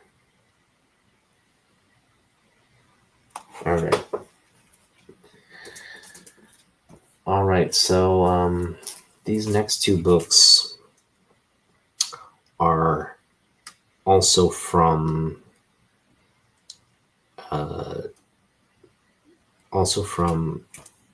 Belkirk Coin and Stamp. They're low grade Silver Age books. So again, this was in the half off bin, but so it was technically $5, but we paid closer to probably like $4 or $3 for this book. And it's missing a big chunk here. You can see the corners kind of ripped off there. I mean, still a complete book, but it's got the corner chewed off. Yeah, we got this again for like under $4 or $3, somewhere around there. And it was good. So, yeah, this was a good pickup. Silver Age book there. Now this one, as you can see, has many issues. Got a big chunk missing in the back here. And it's got like the spine is kind of, you can see there the spine's kind of rolled. Got like staple pop issue or staple tears there. And at the top of the book as well. But yeah, this was another book we got for probably like $3, also from Bilker Coin and Stamp. So yeah, for like $3, I was, even with the issues, I was happy to add this to it. And it's a really kind of key book in the sense that it's Supergirl's wedding book. Now, she probably gets her heart broken in this one. I doubt she stays married, but for the most part, she's marrying some dude from Argo City, Toran of Argo City, and I guess they're gonna like live in Kandor or somewhere. I don't know. Phantom. Oh, he escaped the Phantom Zone. Yeah, that's not good. This dude's plotting, man. We don't like anybody messing with Supergirl, but there you go. Supergirl on her wedding day. Or so you thought. All right. This next one, we paid, I want to say paid $2 for all of these as well.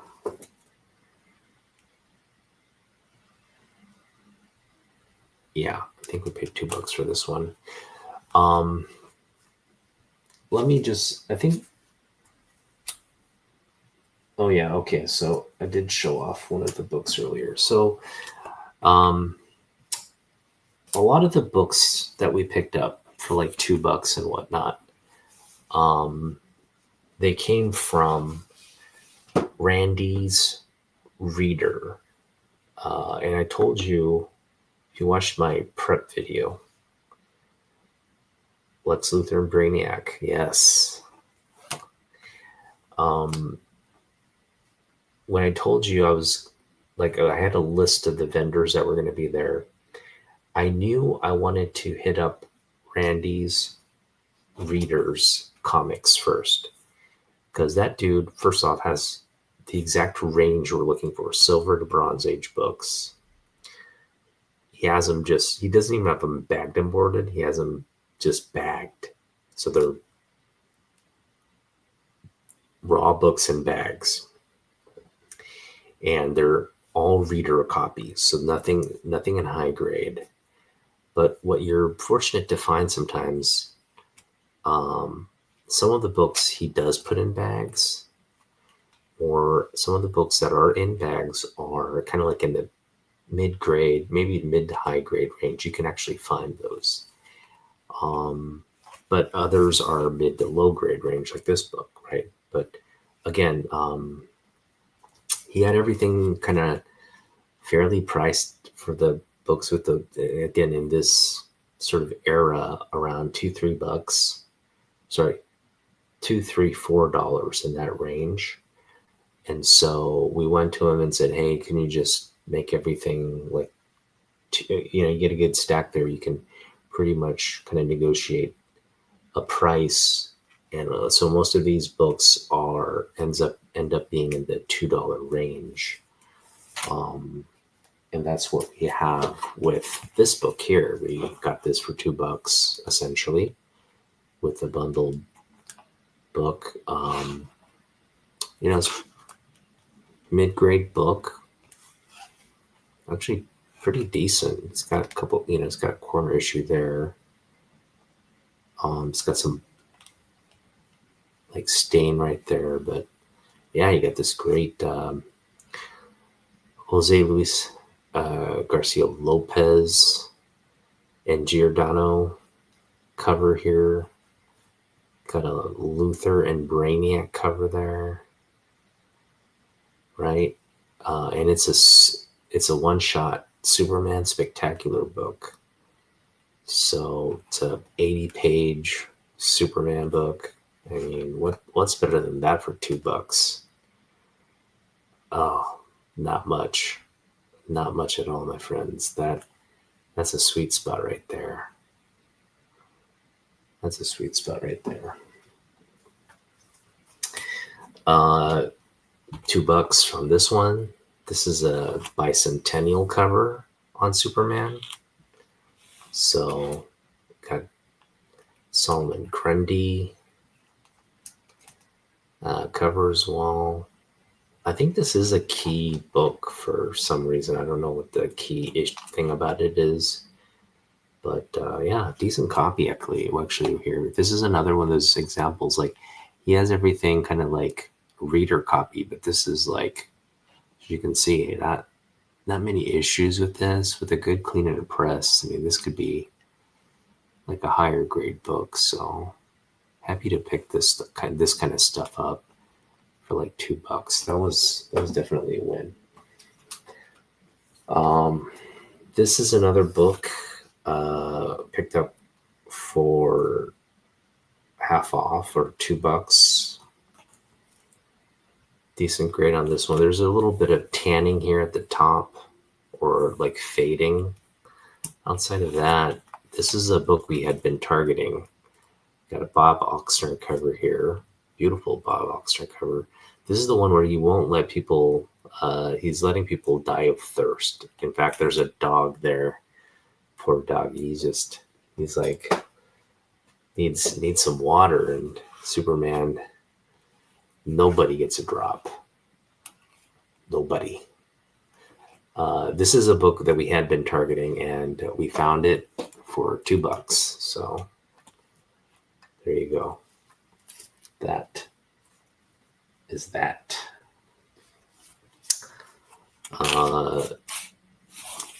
Yeah, around a little under $3 for this one. Chris Delbert, The Wolf of Wall Street cover. Another great Nick Cardy cover here.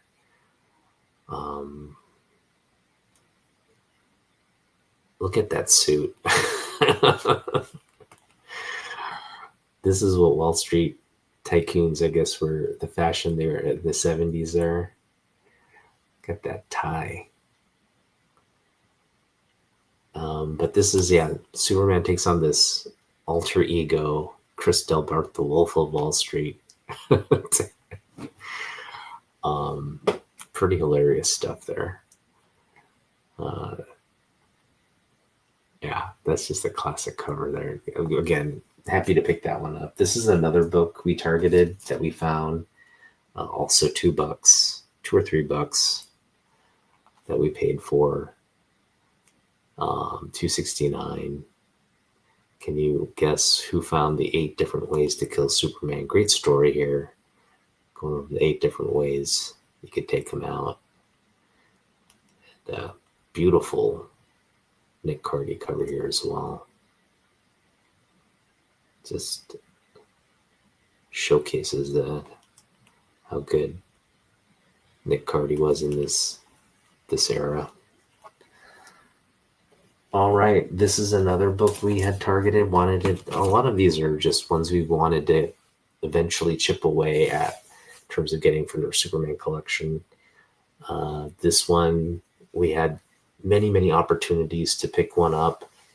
It was always an issue of grade. Like, we wanted it in like more presentable grade because of the black.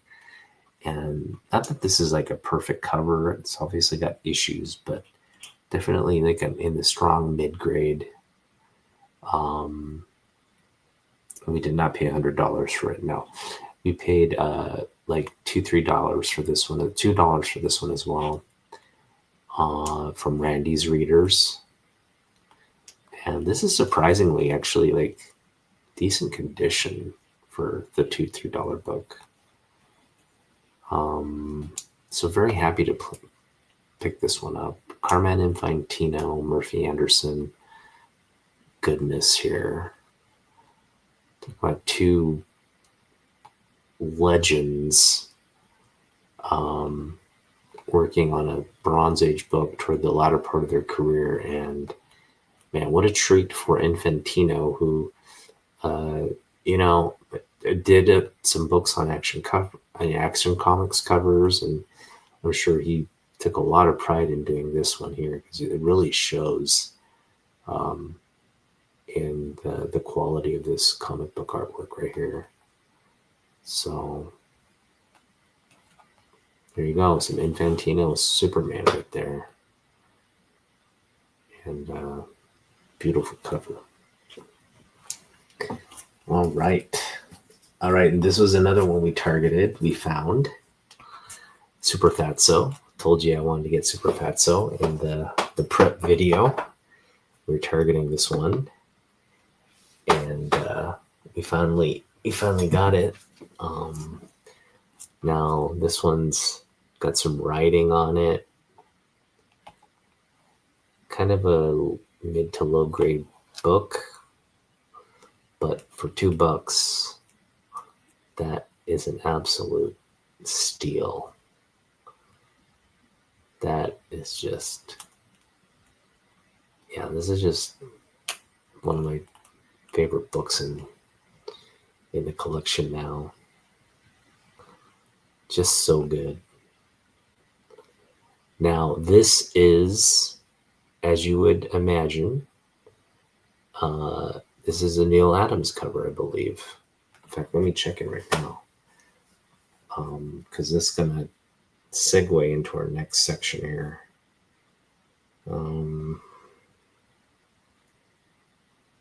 Right?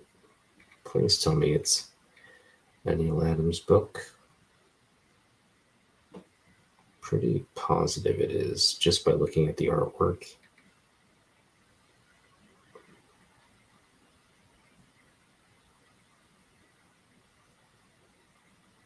No, it's Kurt Swan.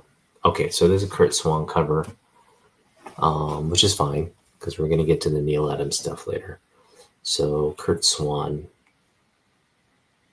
did the artwork on this one. Gotta love that cover. All right, this one might end up being one of the, because you have books where you just like, man, I can't believe I got it for this price. Now, up to now, a lot of the books, $2 for these books are like great prices to begin with. And this one has its issues because there's tearing and all kinds of stuff going on here, but it's a Key book, Key Silver Age book by that also. So we have this Superman, 189? And it's a Key book. We actually got this for $2. And I'm going to tell you what the issues on this book are. First of all, there's just creasing, like just a lot of color break and creasing in the book. Also, I've actually taped up the inner part of this book because it was like ripped and folded. So it looked really bad because this this here was completely ripped and folded up and just was exposing the inner part of the book. So visually, initially, it was just like, it looked horrible. And so I could see just somebody being like, you know what, I'm going to pass on the book. It just too beat up and whatnot. Whereas I saw this as like, for $2, hey, that looks like if we just kind of folded everything back, and it would kind of, revert back to its original form, which fortunately my call was right. So once I had just put some tape on there and kind of folded everything into the tape and adhered it, now you have what looks to be just like creasing, but it's actually rips in the book. Again, just a really low-grade book, but this is just a beautiful book. It's basically Superman reliving a parallel Krypton destruction, and then kind of reuniting with his dog here, who doesn't know who he is. So you get this great crypto cover as well for $2, man. That's just, can't make this stuff up. This just felt to me like an incredible find. Again, I'm with what's the issues in this book are, I'm fine with. Just getting this book at that price is pretty cool. And this is a book I'd been targeting, but I was just like, nah, we're not going to run into this book at that, like, we're not going to get this book for a decent price, even in low grade, right? Like, but lo and behold, it happened. So that was pretty cool. Here's a book we paid about $3 for. This one has issues. This also needed, because it was a split spine, it was probably hanging on just by, like, I don't know, like its last legs, like the staples were there, just kind of hanging on by gravity or whatever. So I did apply some wood glue and kind of curled up the spine that was open to kind of adhere it to the book itself. So you do see kind of just like it kind of curled back into the book. But yeah, this is like not a detached cover technically. When I bought the book, it was like hanging on still, but now that we've added the glue, it's sort of like a glued attachment to the spine of the book. And yeah, the back looks a little better, but you can see it where it's curled into the book and being held maybe by glue now. But other than that, again, got like a chip missing here. But this is another book we had been targeting. The Christmas with the Super Sons, Jor and Cal. Jor's the one with the superpowers, and Cal's the one with human powers.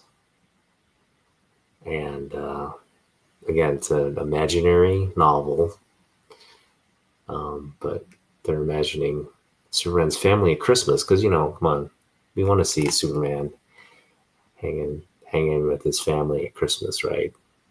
Now we get that here on the pages of Superman 166. So that is kind of cool. Oh man, that was one of my first Superman comics. Okay, hopefully it was one of the earlier ones I showed off, or maybe this one. But yeah, we got this for like essentially $3. This is a like half off book, which we bundled with a bunch of other books and whittled down. So I think this was initially priced at $7, but it was half off, so $3.50. So we paid something around $3 for it.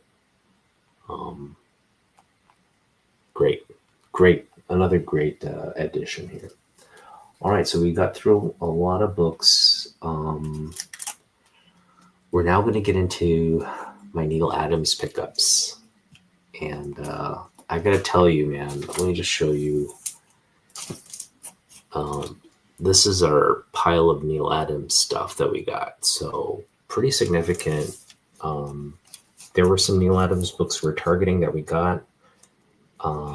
In fact, a lot of the stuff here are just things we were targeting because it's Neil Adams. There's some stuff in here that we didn't target but ended up getting anyway. Like kind of like, oh, this is a Neil Adams cover. I didn't know. So that kind of stuff happening here as well. So a lot of cool stuff here. So the first book we're going to start with is this book here. And man, was this a great find. This was we got for $2, again, from Amazing Heroes. So under $2. But this one still has the 3D glasses inside it. And what's great about this one is it's Neil Adams on the cover, but he also does the story and all the interior work. So this is one of those like full Neil Adams books, meaning story, all the artwork, and the cover in 3D. And I just like looked at this book and was like, that is crazy to me. That you have like a complete cover to cover Neil Adams creative book. So yeah, this was for $2. This was, and again, I'll just open it up and show you some of the.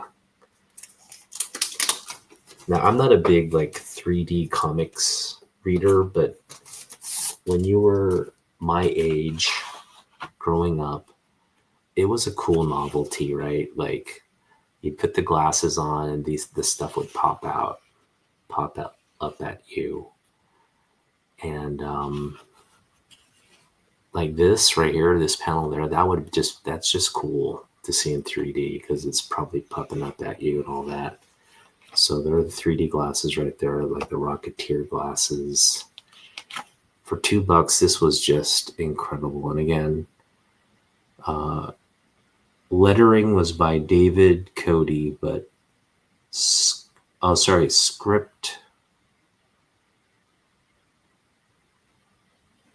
The script. So the writer was Ron Kidd. Sorry, so only the artwork by Neil Adams. The story was by somebody named Ron Kidd. Well, that's fine. Doesn't change our impression of the book. But it would have been cooler to just be all Neil Adams story and artwork. But at least it's all, the artwork is all Neil Adams. But yeah, for $2, that was just a cool, this is a 90s book, I'm sure. And it's not like in the best condition or whatever. It's just as a Neil Adams collector, this is the kind of stuff like that's just amazing to pick up. All right, getting us started on a good note.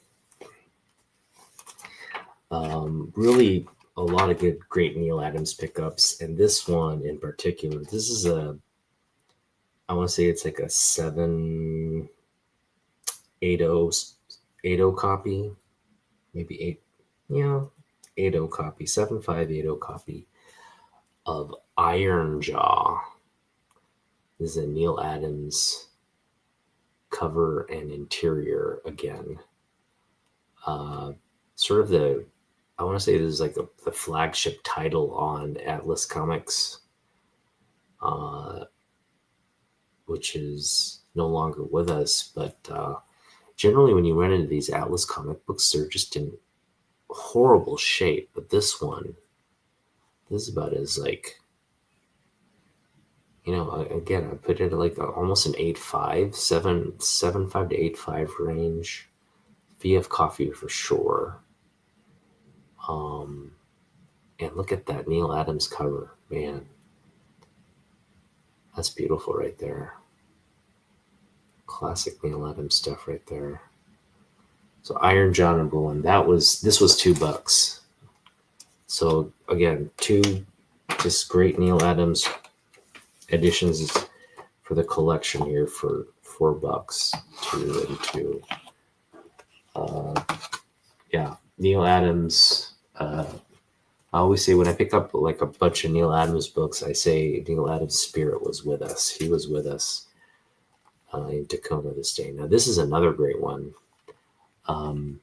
Really decent condition too, given the age and the dark cover. You got really not a lot of creasing, maybe just some dented corners there. Corners aren't that great on this book, but and there's a little bit of a I don't know what that is. It's like a stain or a blotch. But this is, I believe, the first team up between Superman and Teen Titans.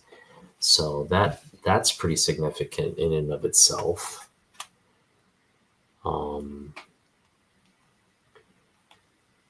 But the cover, this is a Neil Adams cover, and look at how beautiful this dragon is right there. That is some Neil Adams kaiju action right there. Yes, this was also $2.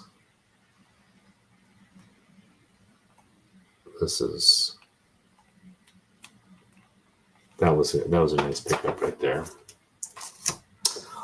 Also $2. We have Superman Family.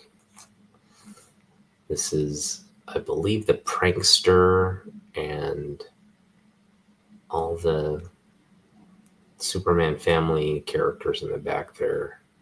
Beautiful Neil Adams cover. Love when he has his signature there too. How cool is that? That's just cool. I love that Supergirl. That's just beautiful cover right there. Oh, yeah, that's good. 80-page, $2 book. That is value right there. Value. That is a value. Superboy, 152, $2. It's pretty cool.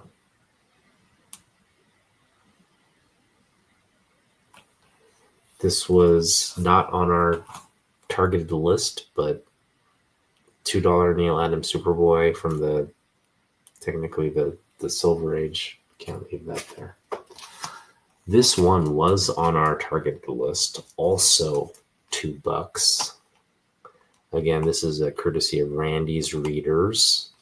Does have issues here at the corners, but man, it's a beautiful book. I have it in Mylar here, just because I was like, this is now one of my favorite books in the collection here. The Day It Rains Superboys. It's raining Superboys. Hallelujah. I'm sure that's what those people are thinking, right?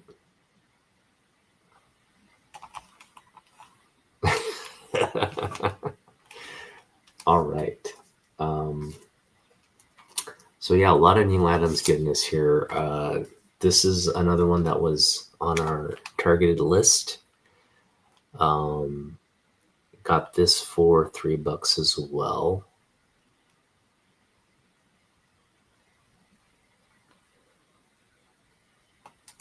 $2 or $3, somewhere around there.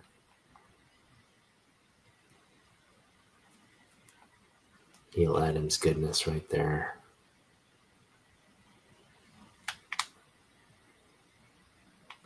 Decent grade too. You know, not terrible looking there. Oh, this next one, yes. This is another one we had targeted and we found. This is also like $2 that we picked it up for. Bruce, Mary, and Lois, Superman, being forced to watch as the best man. Look at that. He's down because Bruce is marrying her as Bruce, the millionaire, while Superman can't marry Lois as Clark because he is a work colleague and has no money, right? So that's what's going on there. Again, beautiful Neil Adams cover here. Pretty beat up book, but for the most part, with a good clean and press, I feel like this one is that it. It's a crease there, but yeah, I guess it breaks color well enough. Just feel like still that's a good book for $2. Take it all day long. This next one we paid again a little under $3 for, and it has its issues. It's got like I want to say that's foxing, so that this area of the book is just garbage, and would make it very low grade. But everything else is really nice. I mean, you've got some staple tears there, but for the most part, like corners are decent. Color still vibrant. It's just that portion right there kind of eats. I mean, you can still tell what's going on, but anyway, one of those rare instances where Neil does an Action Comics cover, because he doesn't do a whole lot of Action Comics covers. He's definitely more concentrated in Superman and other titles, but this is nice Neil Adams cover here. And also you get Super Baby's Lost World story, so there's a Super Baby story as well to boot. So again, under $3 for this one. Really nice pickup there. Now this is one we had targeted, but there's a lot of foxing going on here, so it's very tan. As you can tell by the back. So, and then the spine here, just feel like, there's just a lot of wear and tear there. It's still, it's still a decent staple and everything, but you can see the spine roll. Kind of a lot of spine ticks and wear there. So, but all in all, yeah, you got sort of like a corner dent there from the severe spine roll on this one. This is one that's just right up Roger's calling, I think. And yeah. Neighbors Girls Lois Lane. I would have been all over that. Yeah, with it reading the Lois Lanes, because I feel like yeah, they were, I guess, targeted toward girls or teenage girls and whatnot, but it just had to have been also a favorite for guys, right? Um, Especially if you're an adolescent boy and you're just kind of like, hey, I want to see cool Lois Lane art. That would kind of been my justification for reading the book. But yes, the reason I got this book was because this was kind of like Neil Adams' uh, restoration of the leg. Because remember, in Superman 233, the leg um, is altered, and he had a real issue with the altering of the leg.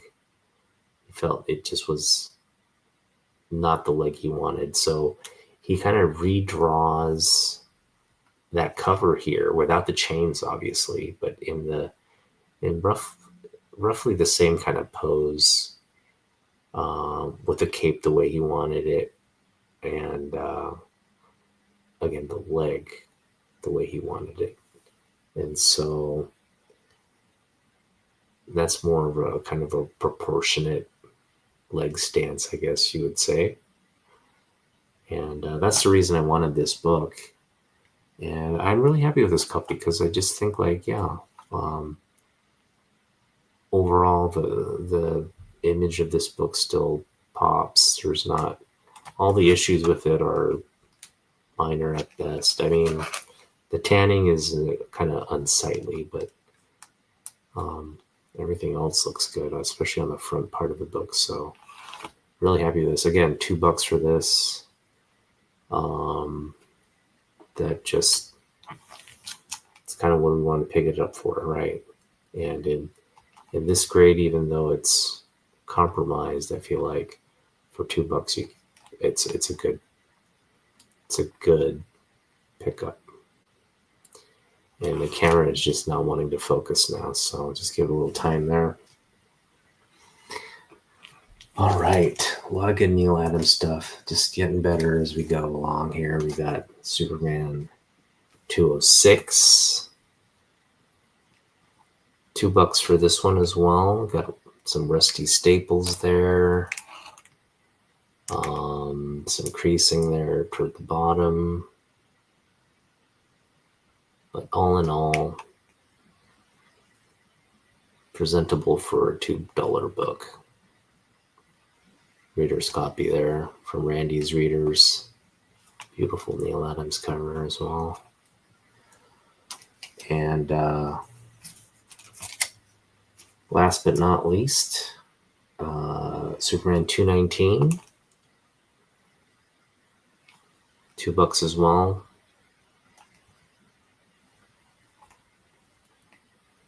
Big crease right here, as you can see, but outside of that, it's pretty decent looking copy. So I'd say, good mid-grade book with a crease, that one major flaw, but the rest of the book looks really good. Love this cover too. Down with Superman. Hey, hooray for Clark Kent. What gives? Overnight I've become a hero and Superman has become a target for hate. Why? Why is Superman a target of hate? He should not be.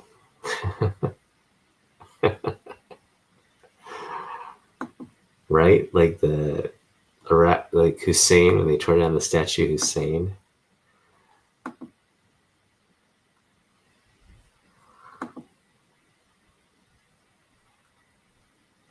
Right? I feel like if you're in comic books were, back in the day, especially when I was growing up, like I was awkward around girls for the, I mean, I would never say I was smooth, like a smooth operator around women, but I definitely had more confidence in like college on, but up until college. Oh, we've got an ant situation. I saw an ant right there. There's an ant. We get ants from time to time. Um, I just felt like, up until college, I did not have a lot of luck or confidence with the ladies. Not to say I was like, didn't have girlfriends, but I just, you know, like it was a struggle. Let's just put it that way. It was just like kind of like there were girls I liked, and I never could talk to the girls I liked. And then there were girls who kind of we like mutually liked each other, kind of thing.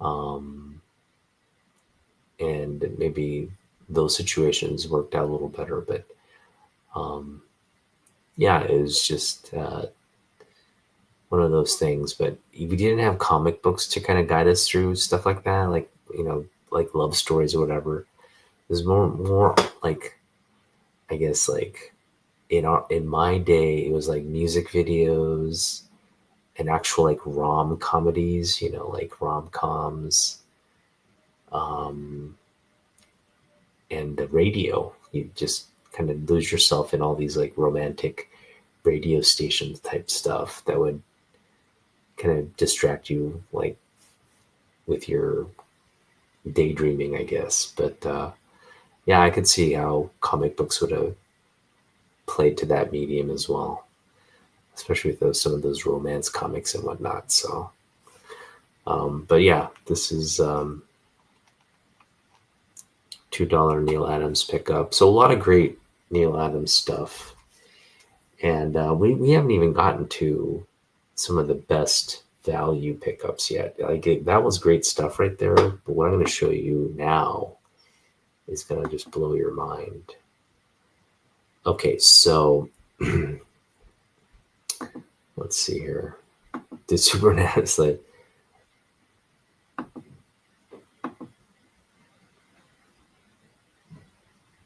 cinnamon? Okay, that keeps the ants away. I'll have to try that. Had a lot of girls who chased me, yeah, but I was too busy with school. And just like I kind of my thing was I pined for certain girls that who wouldn't give me the time of day, and I specifically. But the crazy thing is, my senior year, um, I was attracted to an underclassman. She was a junior. I was a senior, and this was right around the time of senior prom, and I think what ended up happening was she knew I liked her, and I think she wanted to go to senior prom, just to kind of like go, just be like one of the rare juniors, because like mostly it's like seniors and seniors going with each other. Um, it's if you're a junior and you get to go to senior prom, it's like you get to go to two senior proms essentially, right? Because you go your senior year or junior year, and then you go your senior year. I don't know if that was her mindset, but she was sending me all these like hints, like kind of playfully chatting me up every day, which is weird because I was just like, I really liked her. But to have her do that was like, whoa, okay, cool. So it just kind of like, she was sending me all these like subtle hints to like, hey, why don't you ask me out to senior prom? Because I know you don't have a date, kind of thing. And so I called her on the phone, like the little literal cord phone, right? And he had to like, I figured it was a touch tone or a dial. I just was like on the phone, calling her. And I remember calling her and asking her out, and she said yes. And so, and I think she was talking to my sister as well. Like, and my sister said, you should ask her out. I think she wants you to ask her out. So I called her, asked her out. And yeah, we had a great time. Um, I was really attracted to her and liked her a lot. But then once you like kind of get to know her or kind of get to know each other and talk and like understand what her mindset is and the kind of person she is, I realized, like she's not. I mean, this is the thing. I was like mature enough to know like I wouldn't want to date or have this person be my girlfriend, like in real life, right? I just felt like there's a lot of sort of shallowness going on there, maybe some family issues and whatnot as well. So it's just one of those situations where like I was kind of infatuated with her, her presence at school.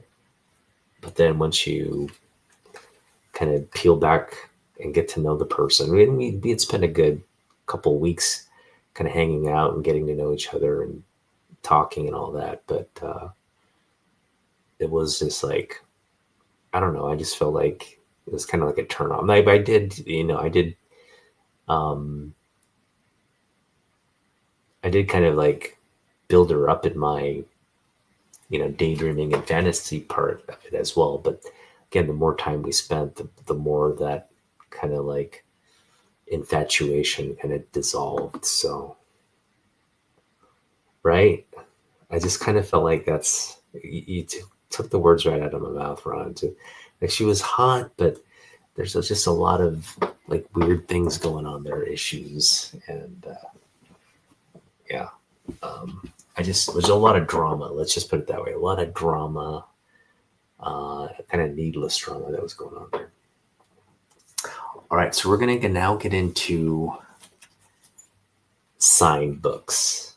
I picked up a lot of signature books, and it was mainly from one vendor who had a bunch of signed books and was just not wanting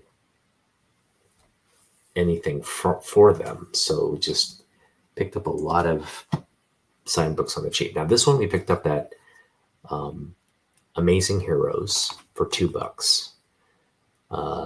Mark Millar signature, not the prettiest Mark Millar signature, but Terry Dodson cover. Marvel Knights Volume 1 Spider-Man. Kind of cool artwork there. Signed book, $2. Said, all right, we'll do that. All right, so this next guy, and I forgive me because I think he's just doesn't own a shop or anything. He's an actual collector who's just trying to liquidate or sell off his personal stuff. So it's kind of more like selling is more like a hobby for him than a job. But he had a lot of great books, but he had the most ridiculous prices for these books. And I'm going to go over what I paid for these books, and you're just going to be like, no way. So first off, we paid $1 for this Matt Wagner signed Batman cover. Now, Matt Wagner was recently on Bearded Comic Bros channel, and shout out to Bearded Comic Bro, man, getting Matt Wagner and Kelly Jones on his channel was a chef's kiss, man. You did a great job facilitating that conversation. That was just I love that session, and man, kudos to you, man. Those are two living legends just coming on your channel and talking about the industry, their experience coming up, and anyway, they're two really influential artists that were a part of my collecting era. So to see them, they're kind of like, they're just a couple years older than I am. So just to see those guys um, talking about the time, from this era was pretty cool. They put out a book together, a Dracula book that they, I think, independently published, I think, under some label. But it was, again, shout out to Bearded Comic Bro. Great content. Go check him out, subscribe. He's been doing some killer stuff with comic book industry people, so kudos to him.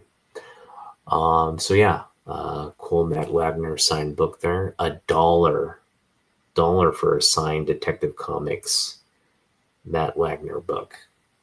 Okay.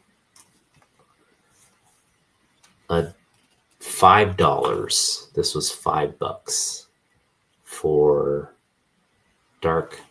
Legends of the Dark Knight Annual #1, signed by Mike Mignola. So we got another Batman signed book, this time by Mike Mignola. $5 for this one.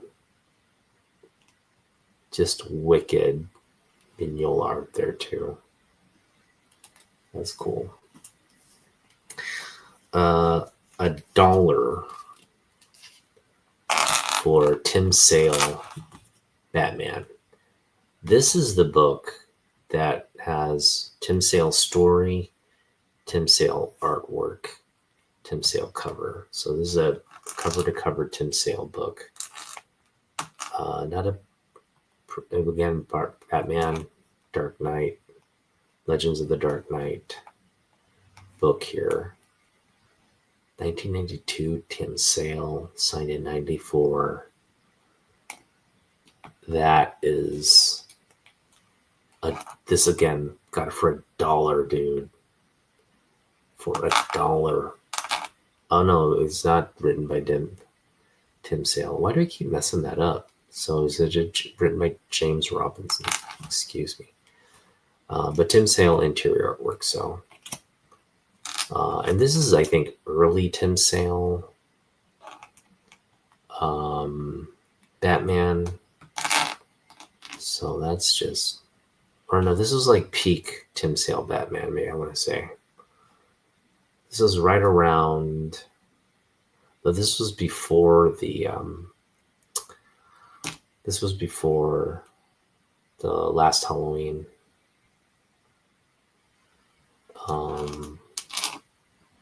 Or what's that? What's it called? It's the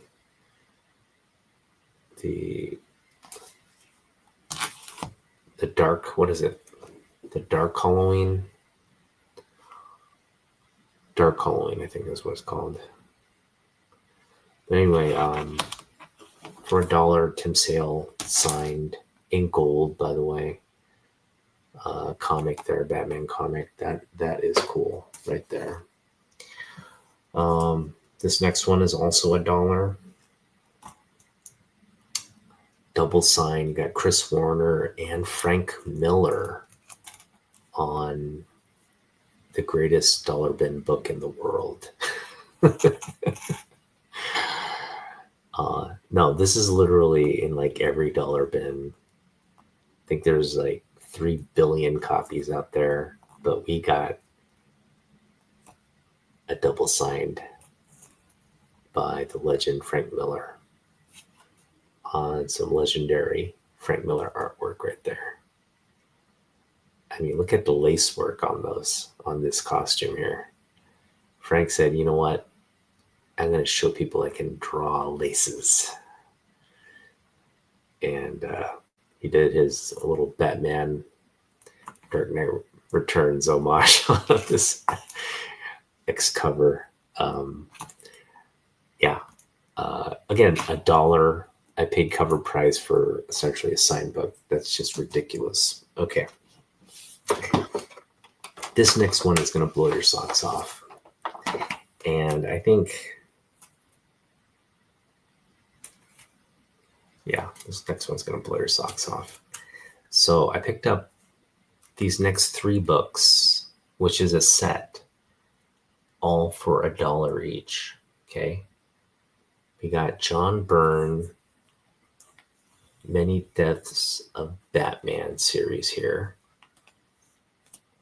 All for $1 each. So John Byrne signed book. John Byrne signed book. And the final issue, part 3, John Byrne signed book. He was selling him for $1 each. John Byrne signed book. So I was like, I mean, this could have been the book of the haul. This does feel like the book of the haul, right? John Byrne signed books for $1 a piece. The whole series, by the way, and this is, I think, John Byrne's only Batman work on Batman.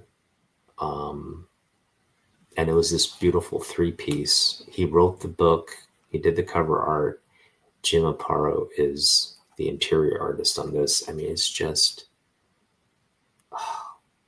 a chef's kiss for John Byrne fans.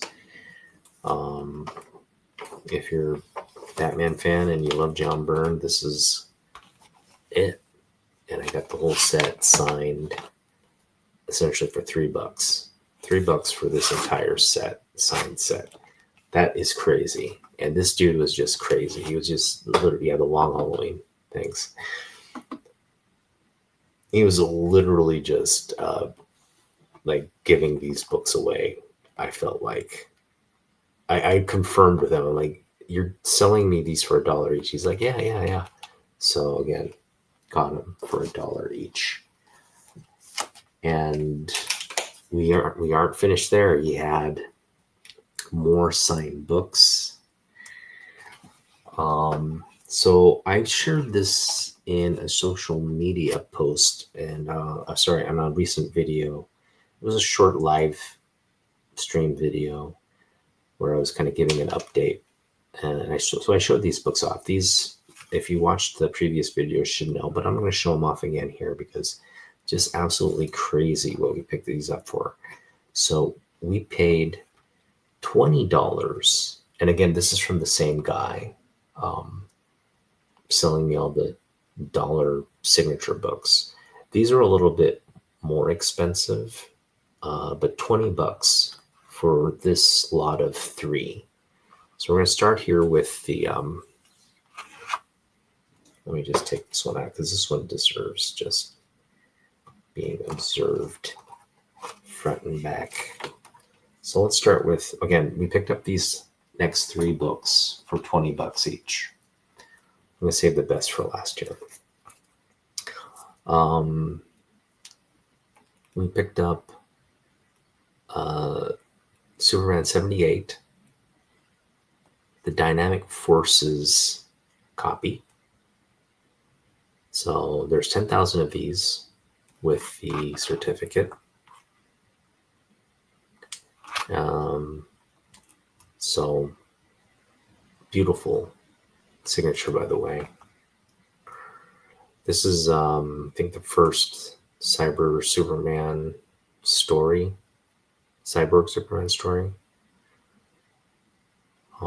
So his first full sort of appearance. Got a little bit of spine tick there, but other than that, it's a beautiful book. Yeah, that's just it. And then we also have, this one has sort of like a weird, I feel like the color was just faded a little over time. Like it was like had some sun exposure or something. It's just like there's just a dull tone to it. I know how vibrant this color is because I have the high grade book in my collection. And again, this one just is a little off in terms of its vibrancy, but also signed here, Dan Jurgens on 82. This is where Superman kind of makes the final push.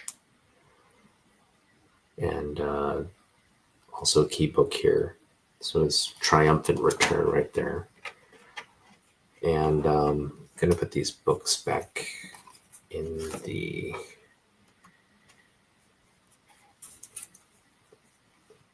So I mean, you know,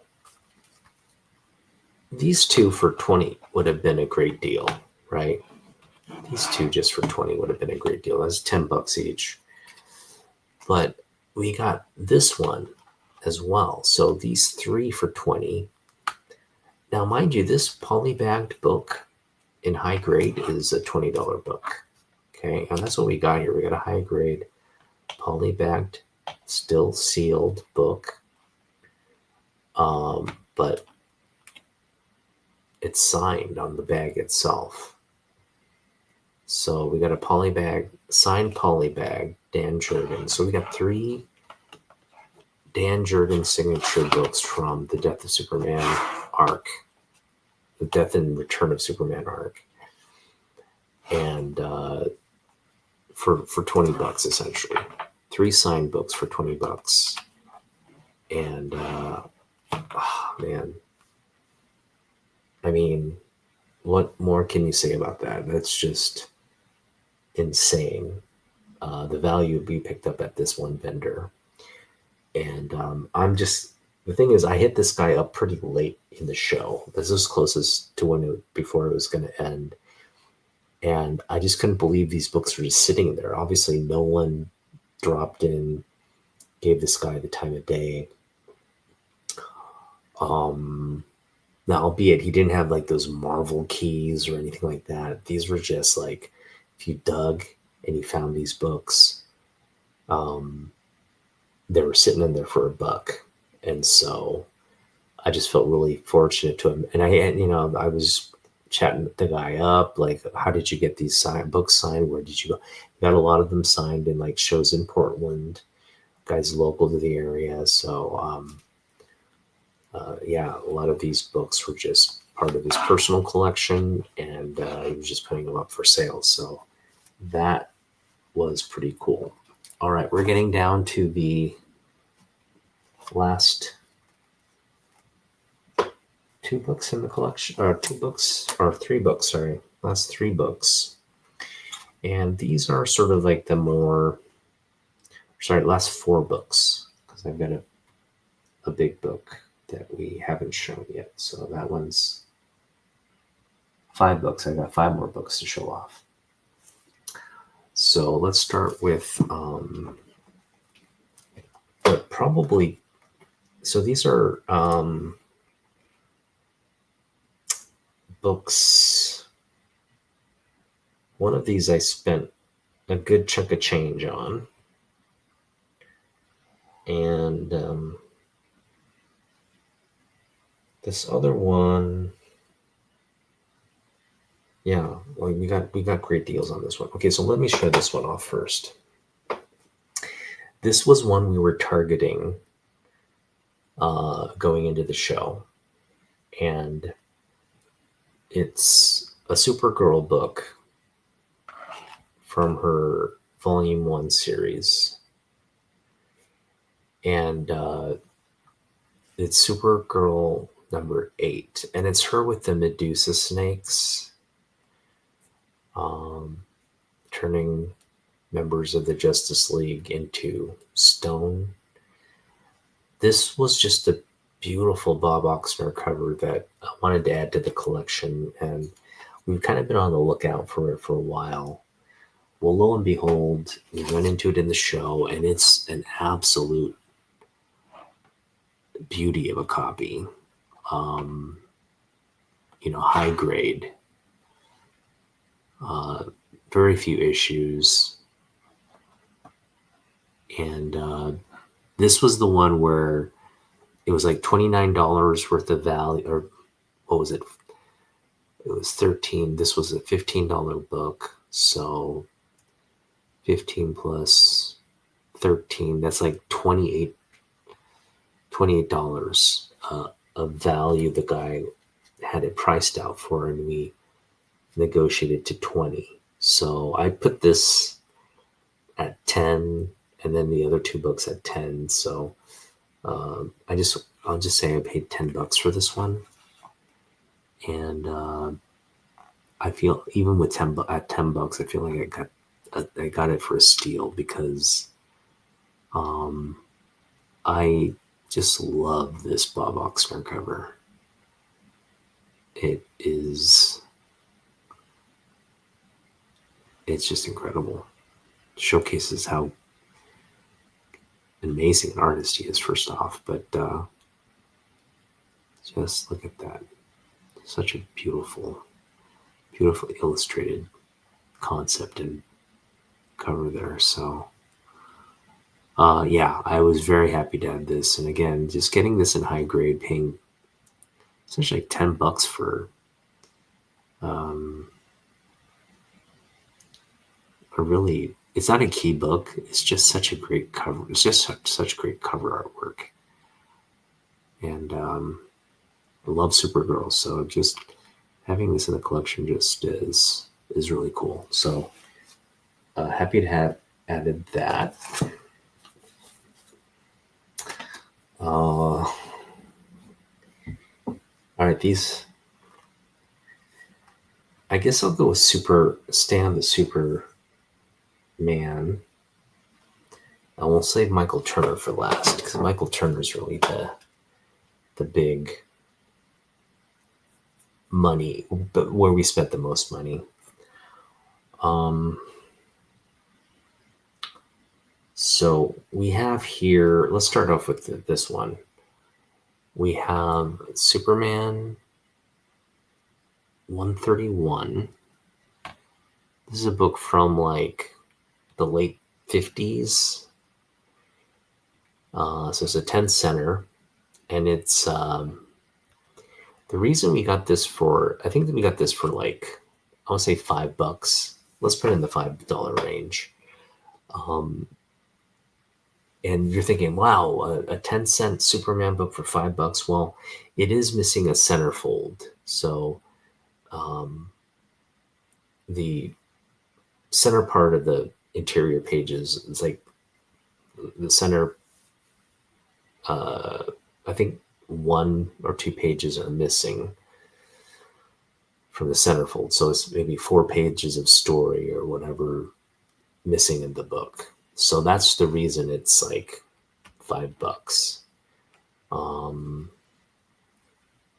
But yeah, and it's got like some issue there. And obviously it looks like the covers, like the staples pop there at the bottom.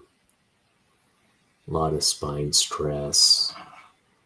It's a low grade book. It's got issues. It's not a complete book, and it's, it is what it is. But again, presents beautifully. You got this great Superboy and Super Twins cover here.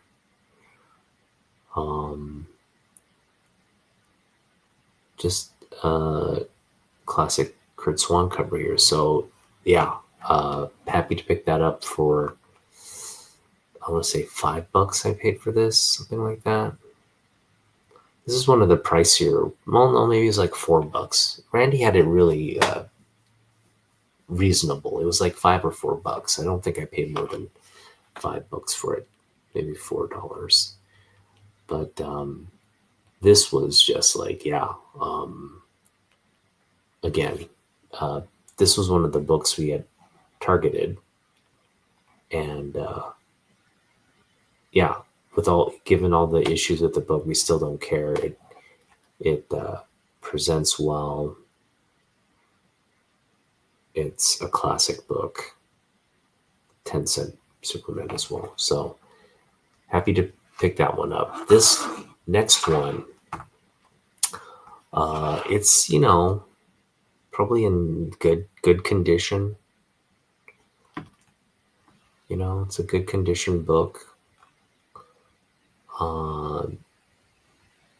It's the cover's still attached. Obviously has a lot of like wear and tear at the edges there. It's even got some staining there you can see it right on the guy's head. But yeah, this is rainbow fingered Superman. Um, another 10-cent book. It's actually a later book than this one. This is the early. Oh no, this is a yeah. This is the earlier book. So this is the earlier book. But this one we paid actually a pretty penny for. This was a $30 book. We paid $30 for this one. And, you know, I think I paid right around what it's worth. But the reason I like this book so much is because you probably can't tell because the book's not in front of you, but the colors are really vibrant on this one.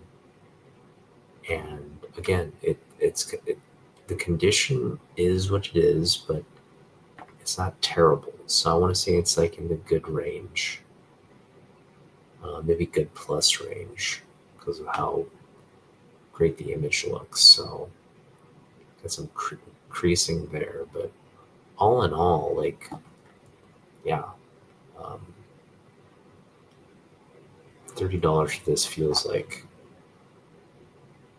we still picked it up at a discount. So those are my two sort of golden age books, I guess you could say, or maybe early silver age books, but the 10-center books that actually this is golden age. So this is like, I want to say 1950, 58 or 57 or something like that. Great art on both of them. Just amazing stuff. Okay, we're not done yet. We still got more stuff, so bear with me. This next one we picked up for $2. And the reason I picked it up, first off, it's a mini comic. Let me just show you the comparison between a regular size book and this book. You can see it's just a fraction of what the modern size book is. It's from this Best of DC. These are all mini books, kind of like mini collected stories, reprints on most of these. Some of them are original stories, but generally it's like the Best of DC because they're just collecting some of the better stories throughout this catalog of DC stuff. This artist is Jerry. Man, my eyes are bad. Gray Moreau. That's his name, Gray Moreau. Not an artist I'm too familiar with. But what compelled me to buy this book, other than being the sort of a mini Superman comic from the early 80s, is also, it was $1.25 back in the day. Yeah, I paid $2 for it, so almost paid cover price. It's got this incredible map of Krypton. And I don't know if you can tell here, it says route of Val-L's voyage of discovery. Now, so for those of you who don't know who Val-L is Kal-El's grandfather, so the father of Jor-El. And so this comic book, I'm assuming, features some kind of origin story or feature of the Kryptonian legends. And again, I don't know if I've ever heard of a map of Krypton being featured anywhere. Maybe it is part of these, like, some of the earlier stories, but the fact that it's on this back cover here and they're kind of giving you this sort of like visual imagery of this journey that Val-El took from one continent of Krypton to the new, I guess, world of Krypton. I don't know, it just sounds like a colonial journey type story. Like, we're going to conquer another area of this planet. But whatever, I got to read this story, obviously, but this is just the map itself intrigued me. So I just thought, what a great book to pick up. The Map of Krypton. So picked it up for $2, The Map of Krypton. All right. We're getting to the big books now. Well, not big books, the big book. And before we get to the big book, I want to share with you. We picked this one up for $2. And this is crazy because, let me just... it's still in its original Wizard envelope, which is what you see there. I'm going to show you the back of the book because I just want to give you a sense of it's still in its Wizard book envelope with the Wizard certificate of authenticity, right? And so we picked up Witchblade Tomb Raider, Wizard half, one half. So it's a promotional sort of preview issue. And of course, we've got this beautiful Michael Turner cover there with a Chinese dragon. Oh man, that's just good stuff right there. So this was $2. That was a $2 pickup. I mean, again, I picked up so much value or like perceived value. I guess other people wouldn't maybe consider these good pickups. But for the collector that I am, I essentially,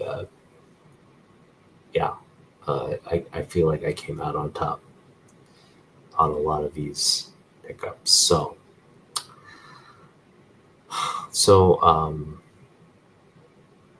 I actually, before I went to the show, I spent about $50 because there was a question of whether I'd go or not. So if I wasn't going to go, I wanted to, and then also this guy accepted my offer. So I sort of threw out like a crazy kind of lowball offer on this book, and the guy accepted.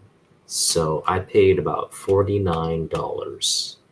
That's with everything, tax fees, shipping, everything. It came out to $49.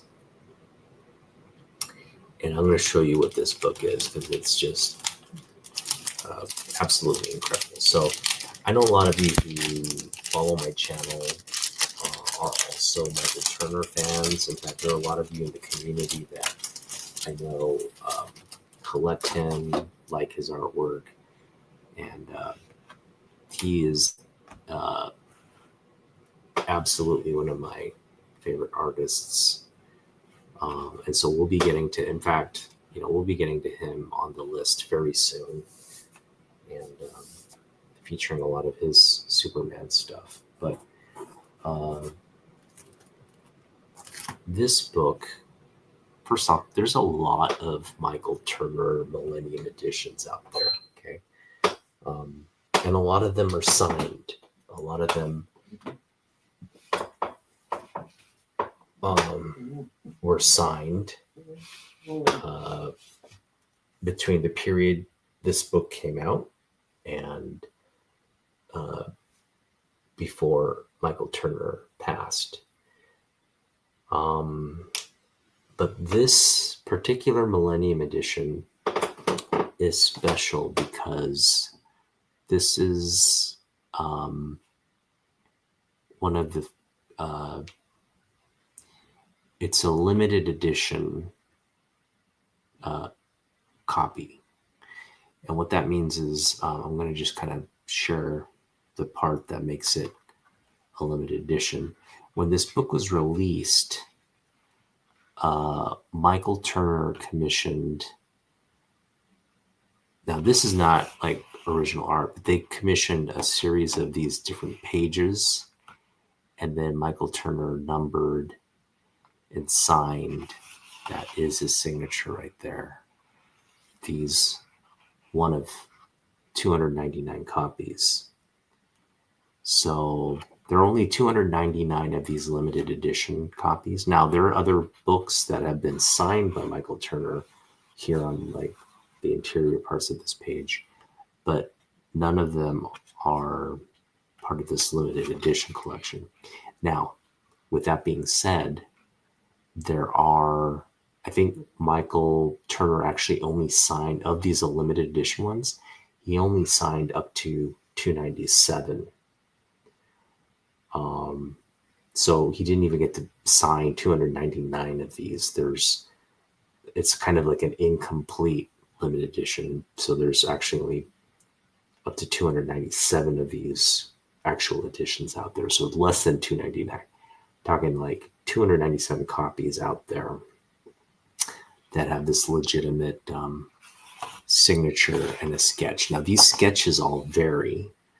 There's different versions of the sketch, but I really like this sketch, the over-the-shoulder look. So really, really happy with this pickup here. You can see all the great, good girl artwork here by one of the masters of, I mean, this book is just full of his cover art, his sketches, his good girl, bad girl artwork. I mean, the guy is just a legend with the female form. He got a lot of Wonder Woman, got a lot of his, look at that.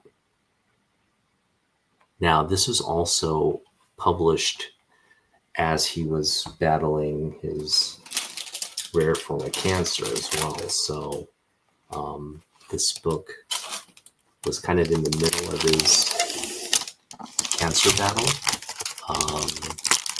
And then in 2000, so it came out in 2006. And then he lost his battle with cancer in 2008. And we lost an absolutely legendary artist before his time. We're blessed to have a lot of great comic books that he got to work on because he was very active in the industry. He was a highly sought after artist in the industry, and he ended up doing a lot of his own studio work, toward the mid to latter part of his career through his Aspen studio, which is still around and still doing great work, by the way. But yeah, this book cost me $50, but that's $50 well spent right there. So, first off, if you don't have to own because this is a book I would have gotten anyway, just to have the book for what's in the book. But to have one of the few hand-signed copies as part of the limited edition for when this book came out, I just feel like, $50 was a bargain for what this is.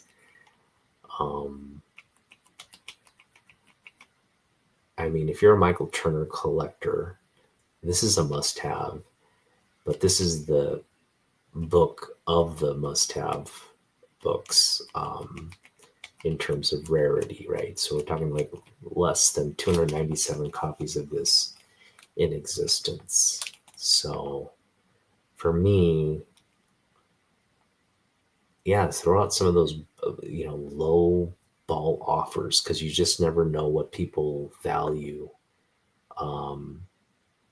or what they'll sell stuff to you for. I just thought, like, for $50, a Michael Turner sign book is kind of in that realm of like what you'd pay for, but to get something of this nature, one that's just a clear homage to his career and art, um, this was just a really special book. And so, yes, that is my laborious haul. It was laborious just to go through all of this with you, let alone spend the day picking up all digging for and picking up all these books. So, um, thanks for letting me share that with you guys. Um, so a lot of great pickups again, a lot of Superman stuff, which is kind of where we're focused right now. And I'm just happy to see Superman, with the $9.1 million sale with all the DC related stuff that they're working on, the Superman sequel, the Supergirl movie coming out. Just feel like DC fans, Superman fans have a lot to kind of be excited about, look forward to. There's obviously a lot to collect in the Superman space. And as I've shown, you can still pick up great Superman books, and you don't have to pay a lot for what's out there. There's a lot of it out there. There's a lot of it, if you don't mind grade, you can pick up for on the cheap. And so that's what I would recommend, some of these graded Superman books, the high grade stuff, yeah, you're paying a lot if you're focused on grade and all that. But even if you aren't, like, you could pick up probably a high grade. I picked up this one for $2, but if you want to go high grade on this one, you could pay probably like $10 for it. So, you do have the option to kind of go higher on some of these older Superman books just because of how common they are. They're quite, the best-selling comic books for a reason, because people read them and bought them. And this was the monthly book that was on everybody's target list as a young reader or collector of books, right? So, so many good pickups in this one. Just, just really had fun with this set of pickups. And so nothing, again, a lot of these Superman books were on my target list just because they're Superman books. But the value and some of the books that we picked up, especially the Michael Turner book, this Golden Age stuff, right? And the Supergirl book, man, the Supergirl book, how amazing is that? So a lot of the stuff is just the John Byrne signatures, the Dan Jurgens signatures. A lot of stuff was just like, I don't know. I feel like, I don't know how other people view this, because obviously, what I collect is not what other people collect. And what I'm beginning to realize now is, like, there are a lot of books out there that if you're patient, you kind of insist on buying a book at the grade and the price you want. You can pick up for literally like the price you want, or just like within like $1, $2, $3, maybe under $10 range. So I don't know if what I just showed you would necessarily impress a lot of people who've been doing this for a long time, in terms of like picking up books on the cheap or targeting specific books and grades and getting a good deal on it.